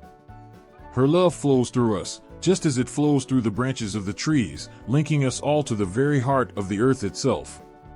The trees stand tall in the quiet of the forest, their branches reaching high into the sky, their roots digging deep into the earth. They've been there, watching, for centuries. But something is different now, something in the air feels new. There's a rising awareness, a shift in the way people view the trees. It's as though the ancient spirits of the forest, the dryads, have woken up again, and the world is listening. The whisper of their leaves seems to carry a deeper message than ever before. In the echoes of their rustling, we hear an urgent call to reconnect with the earth, to honor the spirits that dwell within it. Today, in the stories told in books, films, and songs, dryads and tree spirits have taken on new forms. The ancient myths have been reimagined, transformed, and woven into the fabric of modern culture. No longer just tales of old, they have become symbols of something deeper, something that speaks to our collective yearning for connection with nature and with something larger than ourselves. In these stories, the dryads, once seen only as mythical beings tied to specific trees, have evolved. They have become symbols of the earth's spirit itself, guardians of nature, reminding us of the delicate balance we share with the world. Movies and books now bring dryads and tree spirits to life in ways that stir something deep inside us. In the shadows of these stories, there is a sense of mystery and power. We see characters who communicate with trees, who are healed by the touch of a leaf, who listen to the language of the wind through the branches. These modern interpretations show us what was always there, an ancient connection between human beings and the living, breathing world around us. The dryads of today may wear new faces, but they carry the same wisdom as the ones who whispered in the forests of old. They remind us that the world is full of magic, that we are not just individuals, but part of something much larger, something that thrives in every root, leaf, and stone. The most poignant thing about these modern interpretations is not just the stories themselves, but the way they have sparked something in the hearts of those who hear them. People are waking up to the idea that the spirits of the forest are not just fables, but real forces that can teach us about harmony, respect, and care for the earth. These new dryads represent more than just figures in a fantasy world. They have become symbols of the earth's cry for help. As deforestation and environmental destruction continue to ravage the land, these spirits have risen again, not just in myth, but in the hearts of people who are determined to make a change. It's no surprise that eco-spirituality, with its emphasis on the sacredness of nature, has grown stronger in recent years. Tree worship, once seen as an ancient practice, has seen a revival, particularly in neo-pagan and Wiccan communities. For those who walk this path, trees are no longer just a part of the natural world, they are spiritual beings, filled with power and wisdom. In these traditions, trees are seen as a link between the human and divine, representing the cycles of life, death, and rebirth. The dryads of old have returned in the form of rituals, prayers, and offerings, as people recognize the trees not just as living things, but as sacred entities, protectors of the earth. The rituals performed around these trees are not just acts of worship, they are acts of remembrance. They remind us that, just as the trees give life, so too must we give back. But it's not just within spiritual circles that tree spirits are being honored. The rise of environmentalism has brought tree spirits into the hearts and minds of people from all walks of life. The urgency of climate change, the mass extinction of species, and the destruction of forests have all led to a growing awareness. The earth is in danger, and so are the spirits that dwell within it. In this new era, the dryads and the tree spirits are more than just ancient myths. They have become symbols of the fight to preserve the natural world. They are the guardians of the forests, the ancient protectors who stand watch over the trees, the roots, and the earth. Their message is clear: without the trees, there is no life. The forest, with all its mysteries and powers, is not a place to fear or exploit, but a sacred space to honor and protect. The resurgence of interest in tree spirits and environmentalism is a beautiful reminder that the earth is not just a resource to be used. It is a living entity, full of beings that hold wisdom, power, and love. The trees, with their deep roots and vast canopies, represent everything that we need to remember. They stand tall, not just as silent witnesses to the passing of time, but as active participants in the great cycle of life. The dryads, too, are not just figures of the past, they are living, breathing spirits, watching over the trees and calling to us, urging us to listen. In a world where technology and industry often dominate, the resurgence of tree worship and eco-spirituality is a return to something simpler, more sacred. The dryads are not just ancient figures, they are part of us. They are within us, speaking through our love for nature, our desire to protect the earth, and our need to reconnect with the world that sustains us. The modern world may be full of noise and distraction, but in the quiet of the forest, the spirit of the dryad still whispers, reminding us of the ancient bond that links us to the trees, to the earth, and to each other. As we move further into the 21st century, it is clear that the spirits of the trees have not vanished. They have merely changed their form. Now, they live not only in myths and stories, but in the hearts of those who care for the earth. The dryads, once symbols of a distant past, are now symbols of the future, a future where humanity learns to live in harmony with the earth once more. Their message is simple yet profound: nurture the earth, protect the trees, and listen to the spirits that dwell within them. For in the end, we are all connected by the roots that run deep beneath the ground, and it is the trees that remind us of our place in the world.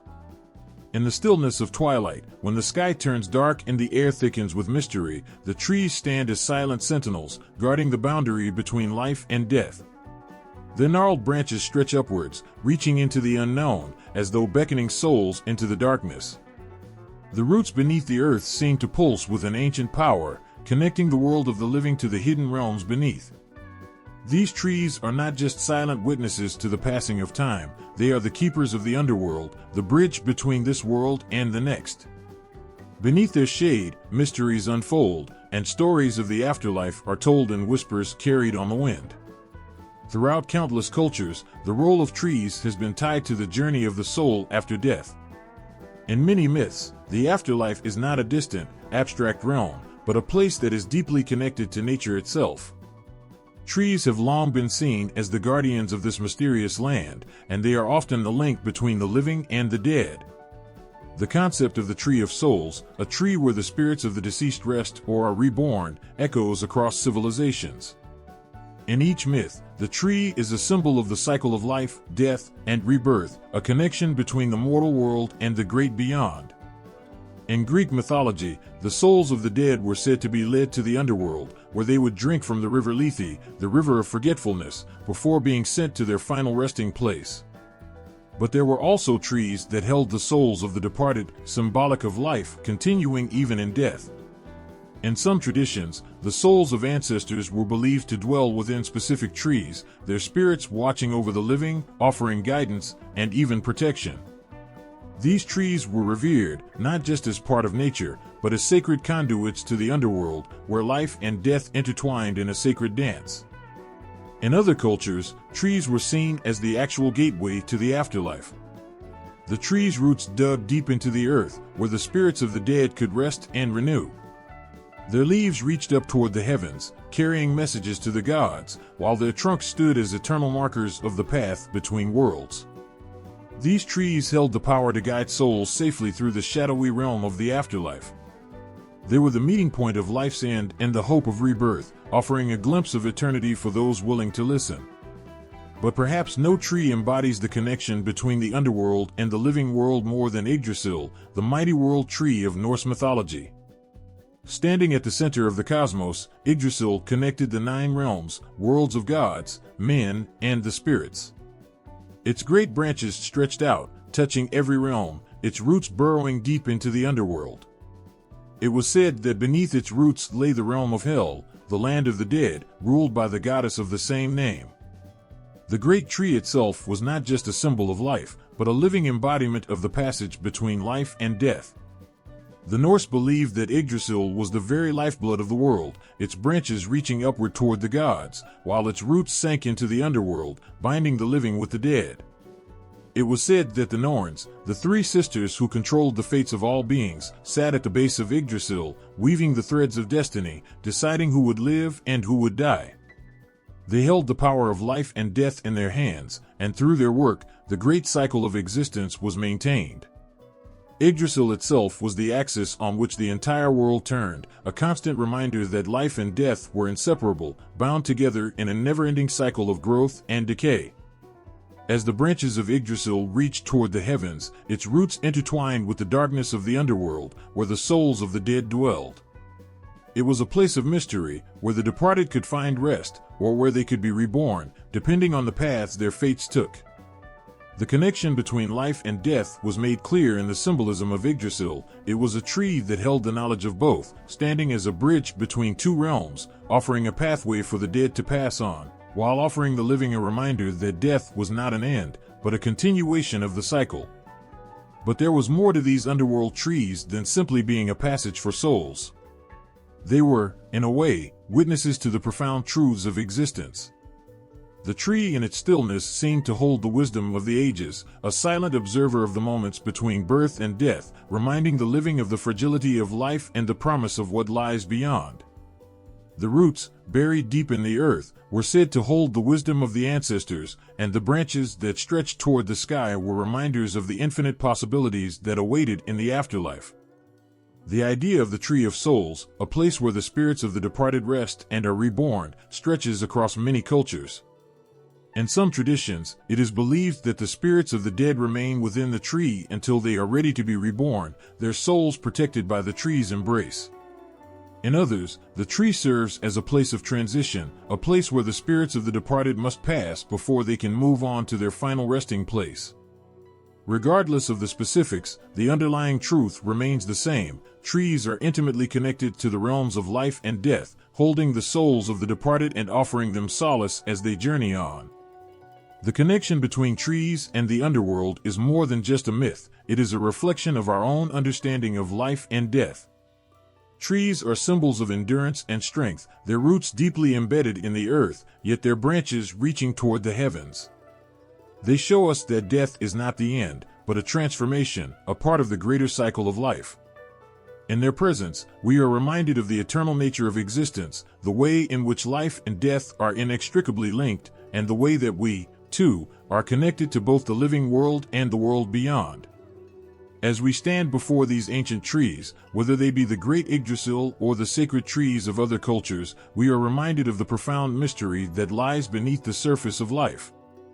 In their shadows, we hear the voices of the departed, and we are given the chance to reflect on the delicate balance between life and death, the journey of the soul, and the eternal presence of the trees that stand as guardians of both worlds.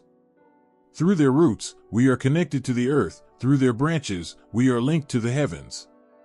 The trees of the underworld are more than just symbols, they are the living, breathing link between all that is and all that is yet to come.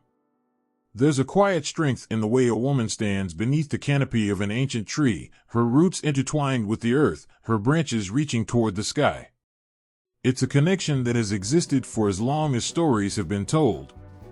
From ancient myths to the whispers of the wind, women and trees have shared a profound bond, a sacred link that weaves together nurturing, protection, and transformation.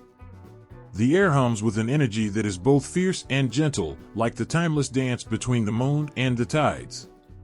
Throughout history, women have been seen as the keepers of life, and in many cultures, trees are regarded as the life-giving force of the earth itself.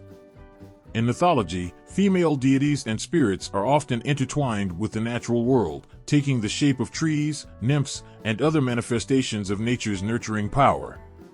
The story of the tree is, in many ways, the story of the feminine spirit, boundless, fertile, mysterious, and often dangerous in ways that stir both awe and fear. In Greek mythology, dryads, wood nymphs, were the spirits of the trees, most often linked to oaks and ash trees, and they were seen as protectors of the forest. These beings were not merely passive spirits, they embodied the earth itself, pulsating with life and energy. The dryads were sometimes depicted as beautiful, young women, carefree and joyful, dancing in the moonlight, but their beauty hid a deeper power, one that could shift from nurturing to dangerous with a heartbeat.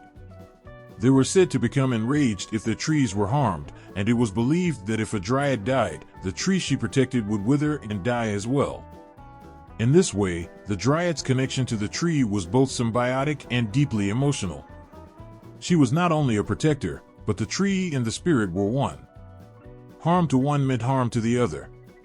The dryad's fate was forever tied to the life of her tree, a representation of the fragile balance between creation and destruction. But the connection between women and trees goes beyond the nurturing mother figure. There is a darker, more enigmatic side to this relationship. The archetype of the dangerous enchantress, often embodied by female spirits of the trees, emerges in many cultures, where women in the form of tree spirits wield immense, untamed power. In Slavic folklore, for example, the leshy, while not always a female figure, had many versions where it appeared as a spirit connected to the feminine. It was said that the leshy could take the form of a beautiful woman or a fearsome beast, drawing in those who wandered too close to her domain. These spirits embodied both the life-giving power of nature and its potential for destruction. The notion of women as protectors of feminine energy is especially prevalent in the symbolism of trees. In many cultures, trees are seen as sacred and feminine, their curves and forms embodying the fertility of the earth. The oak tree, in particular, has long been associated with female power, wisdom, and protection. In Celtic mythology, the oak tree was not only the home of the wise druids but also a symbol of strength and endurance, qualities traditionally linked to the feminine. The tree itself was a protector of the land, just as women have historically been the protectors of home, family, and community. Yet, the feminine aspect of tree spirits is not always gentle or forgiving. The belief in the power of women as both creators and destroyers is an ancient one. In some cultures, the very act of cutting down a sacred tree, especially one associated with a female spirit, was seen as a sacrilege, an offense that could bring wrath upon the perpetrator. The destructive power of a wounded tree spirit is a reminder that feminine energy, while nurturing, also demands respect. These stories, where tree spirits manifest as vengeful beings, tap into the raw force of nature, showing us that the balance of life and death is not always kind or fair. The fury of these spirits is a reflection of the natural world's ability to both give and take life. But even in their wrath, these spirits are still protectors.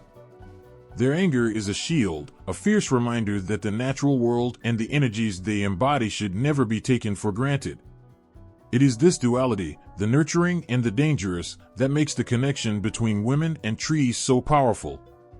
Women, like the trees they are tied to, hold the ability to protect, to create, and to destroy. Their power lies in the balance of these forces. In some myths, tree spirits are seen as guardians not just of nature, but of the deeper, spiritual connection between the earth and its people. They represent a source of guidance, offering wisdom and protection to those who seek it. These spirits, often feminine, carry the weight of ancestral knowledge, passed down through the ages like the rings within a tree's trunk. The wisdom they offer is quiet, often spoken in the rustle of leaves or the soft creaking of branches.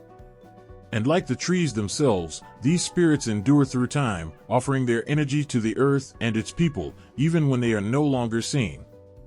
The connection between women and trees is not only one of protection and power, but also of transformation. A woman, like a tree, can go through seasons of growth, decay, and rebirth. There are times when she stands tall, a beacon of strength, and there are times when she feels the weight of the world pressing down upon her.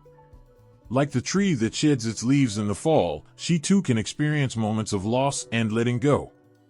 But also like the tree, she can find new life in the spring, rising again, reborn from the earth.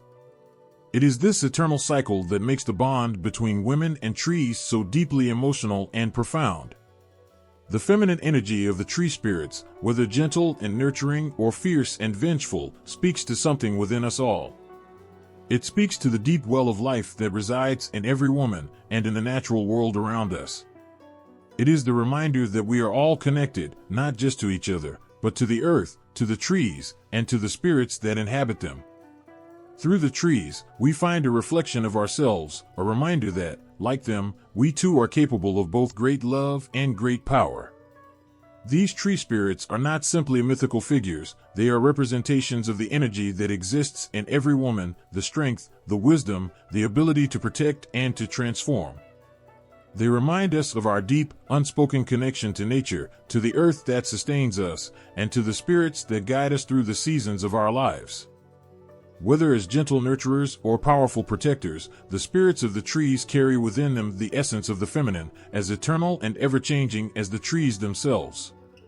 Beneath the towering branches of ancient trees, the air is thick with a sense of reverence.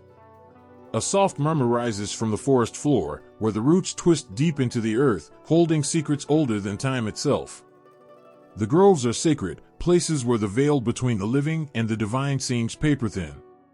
In these spaces, where the wind whispers through the leaves and the sunlight dances upon the moss, rituals of renewal, fertility, and death have been carried out for centuries.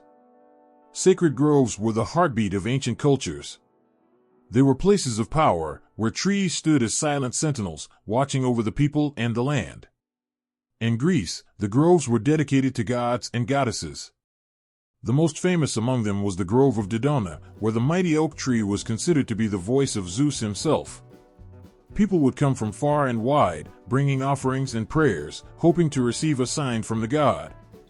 The wind would rustle the leaves of the oak, and the sound was believed to be Zeus speaking to his followers. The connection between the tree and the divine was inseparable. In that sacred space, time seemed to stop. The people were not merely in the presence of trees, they were in the presence of gods. In India, sacred groves were equally significant, particularly for the Hindu, Buddhist, and Jain communities. The banyan tree, with its vast canopy and twisting roots, was considered a bridge between heaven and earth, its branches reaching toward the sky, its roots deep in the soil. These trees were often the focal points of ritual and worship. Offerings of fruit, incense, and prayers were made to honor the spirits that inhabited these sacred trees. The groves were not simply places to worship, but places to connect, where the divine presence could be felt in the rustling of the leaves, in the stillness of the air, and in the quiet reverence of the people who gathered there. Celtic traditions, too, held the forest and its trees in profound regard. The Druids, spiritual leaders of ancient Celtic tribes, believed that trees were the link between the physical and spiritual worlds. Oak trees, in particular, were sacred to them, seen as symbols of strength and protection. The Druids would hold their ceremonies in groves, often at the dawn of the solstices, when the forces of nature were in perfect harmony. These were times of great renewal. It was believed that the rituals performed in these sacred groves could influence the turning of the seasons, the fertility of the land, and the prosperity of the people. The act of offering prayers, blessings, or sacrifices to the tree spirits was seen as a way of maintaining balance between the human world and the spiritual realm. The rituals performed in these groves were not only about honoring the trees, but also about honoring the cycles of life, death, and rebirth. In many cultures, the tree was seen as a symbol of life's eternal cycle. Just as a tree grows from a seed, reaches its full height, and eventually decays, so too did the people view their own lives. Birth, growth, death, and renewal were seen as natural parts of the cosmic rhythm. This deep connection to the forest and the trees allowed for a sense of continuity, as if the spirits of those who had passed on lived on in the very wood of the trees themselves. In the rituals of fertility, trees played an essential role. In some ancient cultures, a tree was believed to hold the power to bring forth life. In Greece, for example, the ritual of planting a tree was often part of wedding ceremonies, symbolizing the growth of new life and the union between two souls. The bride and groom would often plant a tree together, a living representation of their new life together. The belief that a tree could bring fertility was also tied to the earth itself, seen as a mother who nurtures all living things. In these rituals, the tree wasn't just a symbol, it was an active participant in the creation of life. The forests also served as sacred places for mourning and death. Trees stood as silent witnesses to the passing of souls. In some cultures, the spirits of the deceased were believed to live on in the trees, their energy being absorbed into the roots and branches. The practice of burying the dead near sacred groves, or even within the groves themselves, was common. In these spaces, death was not seen as an end but as a transformation. Just as the leaves of a tree fall in autumn only to return in spring, so too were the spirits believed to return to the earth, nourishing it, making way for new life. The groves became places of comfort for those grieving, where the cycle of life and death could be understood and accepted. There, beneath the trees, the mourners could find solace, knowing that the souls of their loved ones had returned to the embrace of the earth. But not all rituals in the sacred groves were peaceful. There were also times when the trees demanded sacrifice, when the people believed that a life, whether of an animal or even a human, was necessary to appease the spirits of the trees. These sacrifices were often seen as a way of ensuring fertility, good harvests, and protection from the dangers of nature. The idea that the trees could be both nurturing and demanding speaks to the dual nature of the spirits that inhabited them. The trees were not simply passive symbols, they were living, breathing entities that held immense power over the lives of those who relied on them. As the years passed, and the world changed, the sacred groves remained, though their rituals began to fade from memory. Yet, even today, the echoes of those ancient ceremonies can still be felt. There are still places where trees stand as sacred guardians of the land. Even in the modern world, many still visit groves to pray, to reflect, or to connect with the earth in a way that feels deeper than the everyday rush of life. In a world filled with noise and distraction, the quiet peace of the forest still calls out to those who listen. The trees, in their ancient wisdom, still stand as symbols of renewal and death, of fertility and sacrifice. In the stillness of these sacred spaces, there is a powerful reminder that the rituals performed in groves are not merely about honoring the trees themselves, they are about honoring the life force that runs through the earth, through the trees, and through every living thing. The trees are not just the silent witnesses of the past, but the keepers of wisdom and spirit, reminding us that all life is connected, and that even in death, there is always the promise of renewal. In the stillness of a forest, the sound of a single leaf fluttering to the ground can seem as loud as thunder. The trees, tall and silent, stand as ancient sentinels, their roots gripping the earth in a silent promise to protect and nurture all that grows beneath them. But the trees are not just life-givers, they are teachers, imparting wisdom that stretches across centuries and millennia. Their branches stretch high into the sky, their roots burrow deep into the earth, each part of them reminding us of the delicate balance that sustains life. In the myths of old, the spirits that inhabited these trees were not mere figments of imagination. They were embodiments of the very forces of nature, forces that demanded respect and reverence, but also offered protection and harmony in return. Across cultures, stories of tree spirits reflect an ancient understanding of the deep, unspoken connection between humans and the natural world. These stories were not merely tales told by the firelight. They were lessons about the interconnectedness of life, the need for balance, and the importance of living in harmony with the earth. For the ancients, the trees were more than just timber or shade, they were living, breathing entities, capable of offering wisdom that could guide a people's relationship with the environment. The spirits that resided in the trees reminded the people that every branch, every leaf, every seed was part of a greater, sacred order. Take, for example, the stories of the sacred groves, where rituals were performed to honor the spirits of the trees. These places were revered not just for their beauty, but for their role in the ecosystem. The groves were seen as a reflection of the earth's natural rhythms, where the cycles of life, death, and rebirth could be observed. The trees were seen as living beings, connected to the forces of the earth, the wind, and the rain. People understood that to harm the trees was to harm themselves, for the health of the forest was tied to the health of the people. In these ancient traditions, the respect for trees was not just a matter of spiritual practice, but a deeply rooted understanding that the earth and all its inhabitants were part of an intricate web of life.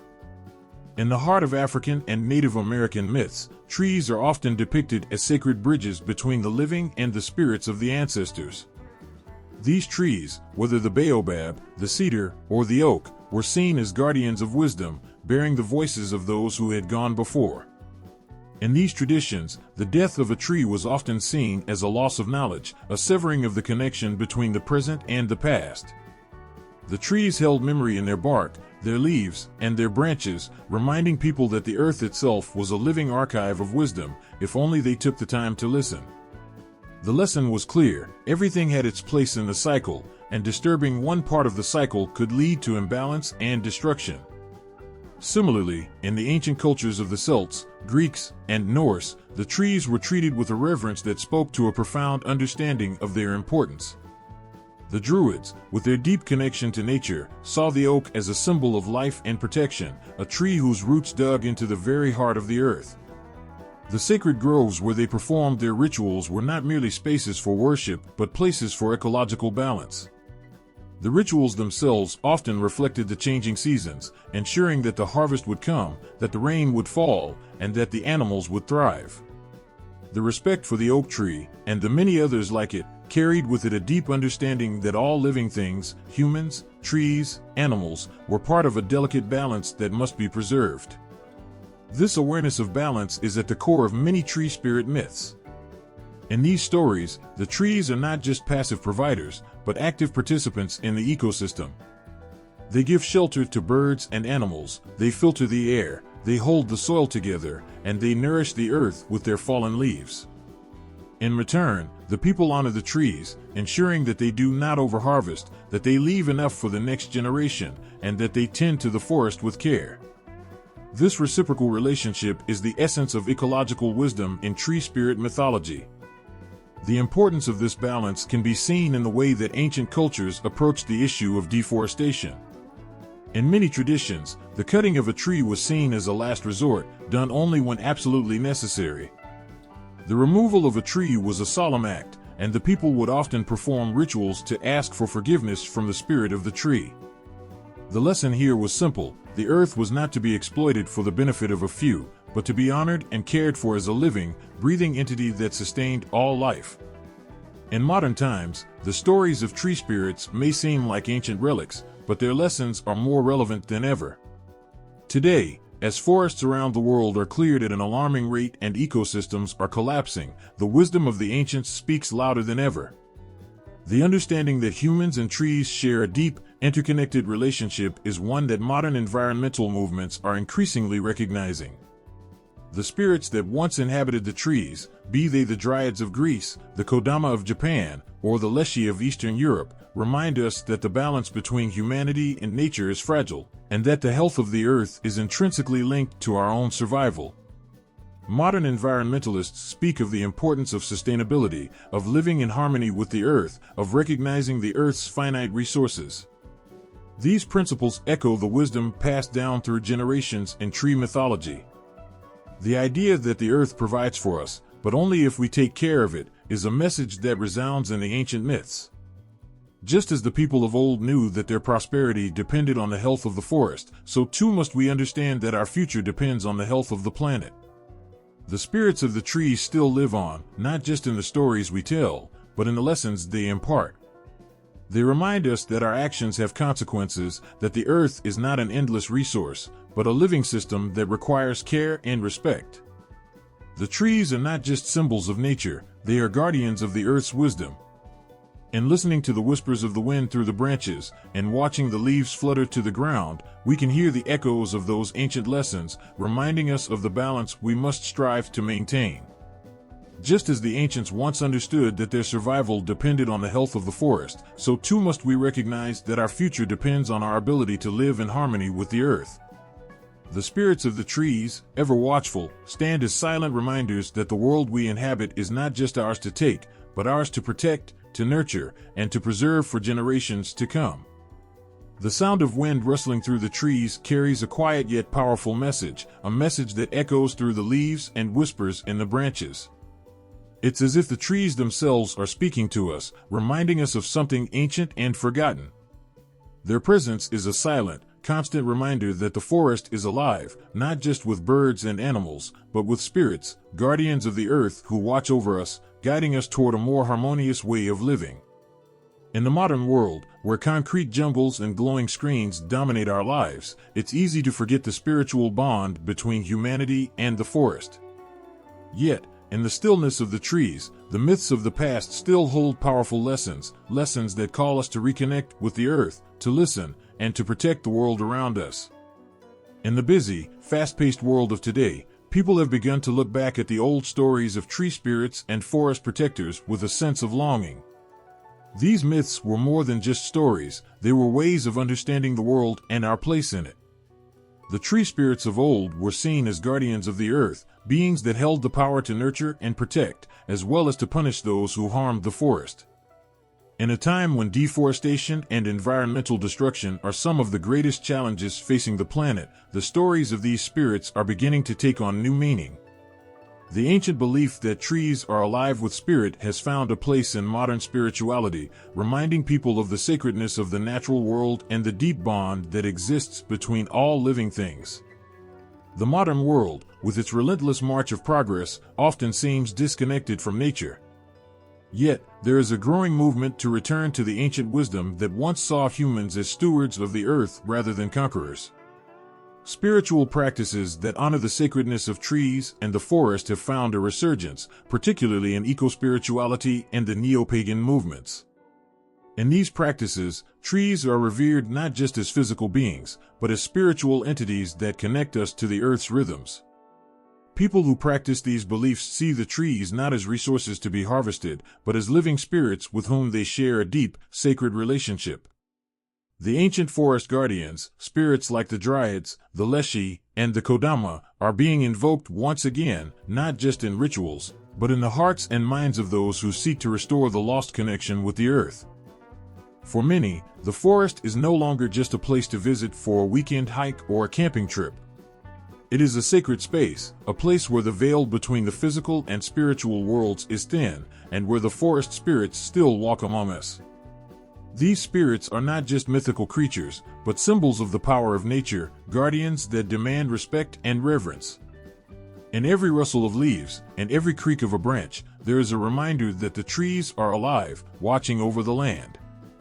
To harm the forest is to harm the spirits that dwell within it, and to destroy the trees is to sever our connection with the earth itself. As environmental concerns grow, stories of forest protectors have taken on a new significance. Many of these ancient myths are being invoked in efforts to protect natural landscapes from destruction. The fight to save the rainforests, to preserve national parks, and to stop the depletion of the world's forests is now intertwined with these old tales. Forest spirits, once thought to be mere fantasy, are now being seen as symbols of the land's resistance to exploitation. In places like the Amazon, where the destruction of the forest has reached critical levels, activists have used these stories as a rallying cry. They speak of forest spirits who are angry at the destruction of their home, who will not rest until the earth is healed and the trees are restored to their rightful place. One of the most powerful stories comes from the traditions of the Native American peoples, who view the forest as a living, breathing entity. Their beliefs center around the idea that the land is sacred, and that all creatures, human, animal, plant, and spirit, are interconnected. In these traditions, the forest is not simply a place to harvest resources, but a sanctuary to protect and honor. The trees, with their towering presence and deep roots, are seen as wise elders, offering guidance and wisdom to those who listen. The spirits that inhabit these trees are said to be the guardians of the earth, protecting the land and all who dwell upon it. The ancient trees, like the mighty oak or the cedar, are not just symbols of nature, they are seen as the physical embodiment of the spirit of the earth itself. In other cultures, the myths of tree spirits are also being reawakened as part of a broader movement to protect the environment. In Scandinavia, for example, the Leshy is once again being invoked in the fight to preserve the ancient forests. This spirit, once seen as a protector of the wilds, is now being called upon to inspire a new generation of environmental activists. Similarly, in the forests of Central America, the Mayan belief in sacred trees is being revived as part of efforts to protect their tropical rainforests. These ancient trees are no longer just viewed as natural resources, they are seen as sacred beings that deserve respect and protection. The role of these forest spirits in modern times cannot be overstated. They serve as symbols of the earth's resilience and its ability to heal, but also as reminders of the destruction humanity has wrought.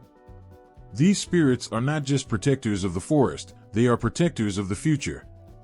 They urge us to look at the world around us with reverence, to understand that the earth is not a resource to be exploited but a living entity that requires care, love, and protection. In the quiet of the forest, the ancient tree spirits still speak. They call to us, urging us to remember the wisdom of the past, to honor the sacredness of the earth, and to protect the natural world from harm.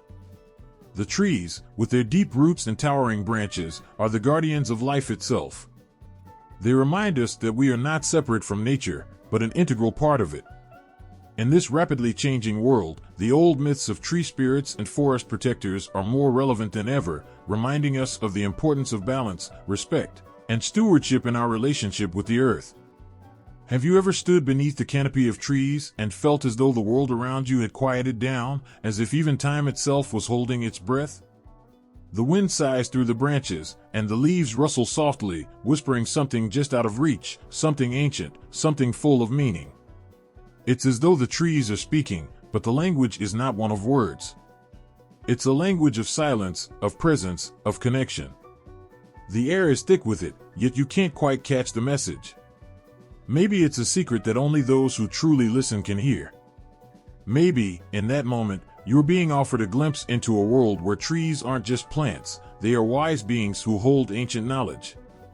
Throughout history, there has been a deep belief that trees are not merely rooted in the ground, but that they have a way of communicating with each other, and with us. In many cultures, trees are seen as the keepers of knowledge, sharing wisdom with those who are willing to listen. Seers, shamans, and wise elders throughout time have claimed to receive messages from the trees, messages of guidance, healing, and understanding.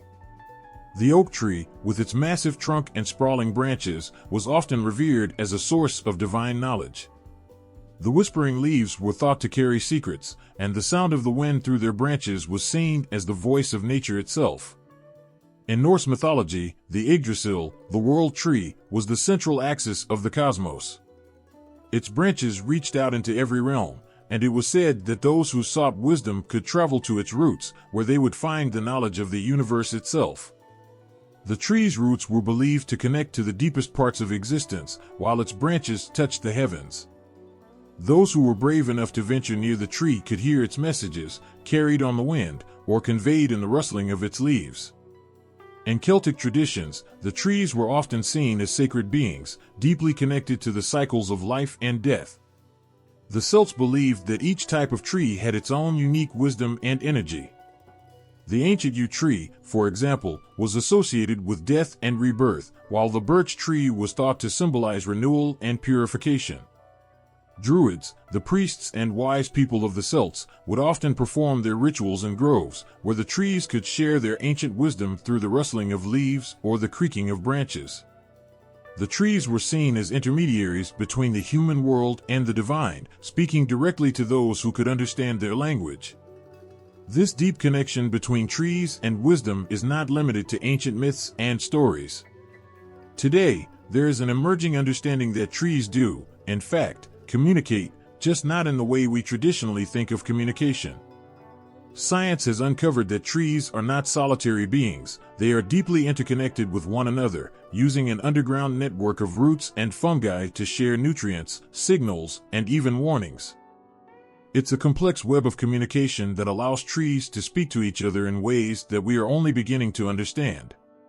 When one tree is under threat, such as being attacked by insects or suffering from disease, it can send chemical signals through the root system to warn nearby trees, preparing them to defend themselves. This communication is not instantaneous, but it is an example of how trees are aware of their surroundings and respond to them in subtle, yet powerful ways. The idea that trees can share wisdom with humans is reflected in this scientific discovery. Just as trees communicate with each other through their roots, they also communicate with the world around them. In the same way that ancient cultures believed the trees held knowledge, modern science shows us that the trees are, indeed, sharing something vital, life itself. The air we breathe, the water we drink, and the soil that nourishes us are all connected to the trees. Trees remind us that everything is interdependent. Their communication, though quiet and often invisible, is a constant flow of information that keeps the earth in balance. And perhaps there's something more. Maybe the trees are offering us a kind of wisdom we've forgotten how to hear. In the modern world, filled with noise and distraction, it's easy to overlook the quiet messages that nature offers. But in the presence of a tree, there's a stillness that beckons us to listen. The wisdom that the trees offer may not be immediate or obvious, but it's there, waiting for those who are open to receive it. It could be as simple as a moment of clarity in the midst of a storm of thoughts, or a deep, unspoken connection to the world around us. The trees, in their silent way, remind us of the importance of patience, of listening, and of being present in the moment. And the wisdom they offer is not always about grand, cosmic truths. Sometimes it's about the small things, the way a single leaf can catch the sunlight just so, the way the bark of a tree can show signs of wear and weather, or the way the roots stretch deep into the earth, seeking nourishment. It's the quiet persistence of life, the way trees stand firm through the seasons, weathering storms and blooming in the spring, year after year. There's an ancient truth that we often forget: to truly understand the world, we must first learn to listen to it. The trees, with their deep roots and far-reaching branches, offer us a model for this understanding. They communicate not just through words or symbols, but through their very being, through the way they sway in the wind, through the way they give life to the soil and air around them, through the way they stand witness to time itself. And in this quiet communication, they remind us of the simple, yet profound, wisdom of being connected to the earth. As we stand under the canopy of trees, we are reminded that we, too, are part of this network. Just as the trees share their knowledge with one another, they also share it with us, if only we take the time to listen. The messages they carry are not always easy to hear, but they are always there, waiting in the rustle of the leaves, the creak of the branches, and the stillness of the forest. If we learn to listen, truly listen, perhaps we can hear the stories they have to tell, stories of life, of balance, and of the wisdom that has been passed down through the ages. There's a place where the trees stand tall, their branches swaying in the wind, their leaves whispering ancient stories. It's a place that feels sacred, where every tree seems to hold the memories of generations long past. But that place is disappearing. One tree at a time, forests are being stripped away. The steady hum of life that once echoed through the woods is now replaced by the sharp sound of chainsaws, and the winds carry the scent of loss.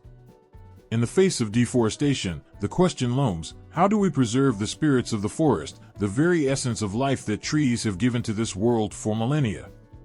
In countless myths, trees have been seen as sacred beings, and the forests they inhabit as realms of divine power. They are protectors, nurturers, and keepers of wisdom. But with every forest lost, we not only lose trees, we lose a part of our connection to the earth itself. The spirits that dwell in these ancient groves are being pushed further into the shadows. Yet, the myths and the reverence we have for these spirits aren't just stories, they hold a profound truth. Trees are life. Without them, there would be no air to breathe, no shelter from the storm. In the echoes of ancient beliefs, we find a blueprint for the future, a call to honor and protect what remains. It's a call that many have heard. Across the world, environmental activists rise, standing for the forests that are fading into the distance. They understand that the fight to save the trees is not just a fight for nature, but for our own survival. The wisdom that trees offer is not abstract or theoretical, it is immediate, real, and deeply intertwined with the fate of the earth. But in this fight, mythology has something to offer. The reverence and respect we once had for tree spirits, the sacredness of groves, and the belief that trees are living, breathing beings, can guide our modern efforts. It can give us the spiritual strength to protect these lands. Environmental activism today is not just about planting trees, though that is a critical part of the movement. It's about rekindling a sense of respect for the land and for the spirits that have watched over it for centuries. When we understand that forests are more than just ecosystems, when we see them as living entities, teeming with spirits and stories, we begin to feel the urgency to protect them.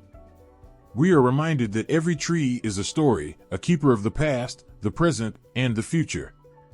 And just as we honor the past, we must protect the future by honoring the land, the trees, and the spirits that guide us. It's easy to become overwhelmed by the scale of the damage. The stories of deforestation can feel like an unending cycle, but in these moments, we must remember the power of small actions. Just as ancient cultures found ways to connect with the spirit of the trees through rituals, songs, and offerings, so can we. We don't have to be in the deep woods to honor the forest.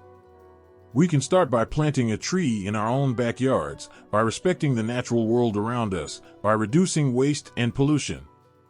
We can listen to the winds and the rustling leaves, feeling the presence of the spirits even in the midst of our modern lives. There's a healing power in this connection, a reminder that the earth is not separate from us. We are part of it, just as much as the trees are. And the future of the forest spirits is tied to our actions now. Every time we stand in front of a towering oak, every time we touch the rough bark of a pine, we are connecting with something greater than ourselves.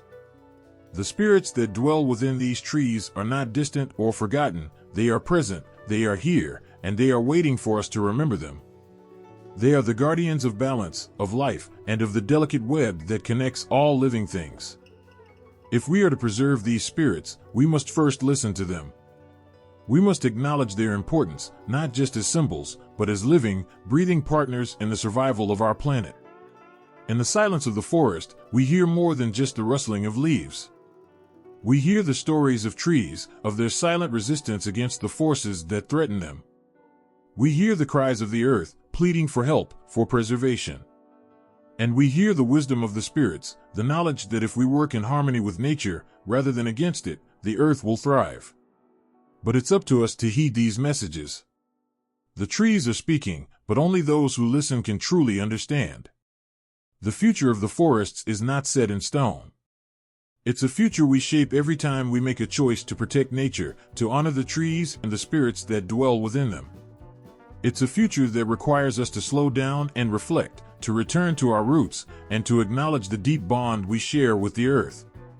Just as the ancient myths taught us to respect the sacred groves, we must carry that reverence into our modern world. We must protect the land not just for ourselves, but for the generations that will follow. And in doing so, we honor the spirits of the forest, preserving their wisdom, their power, and their life-giving presence.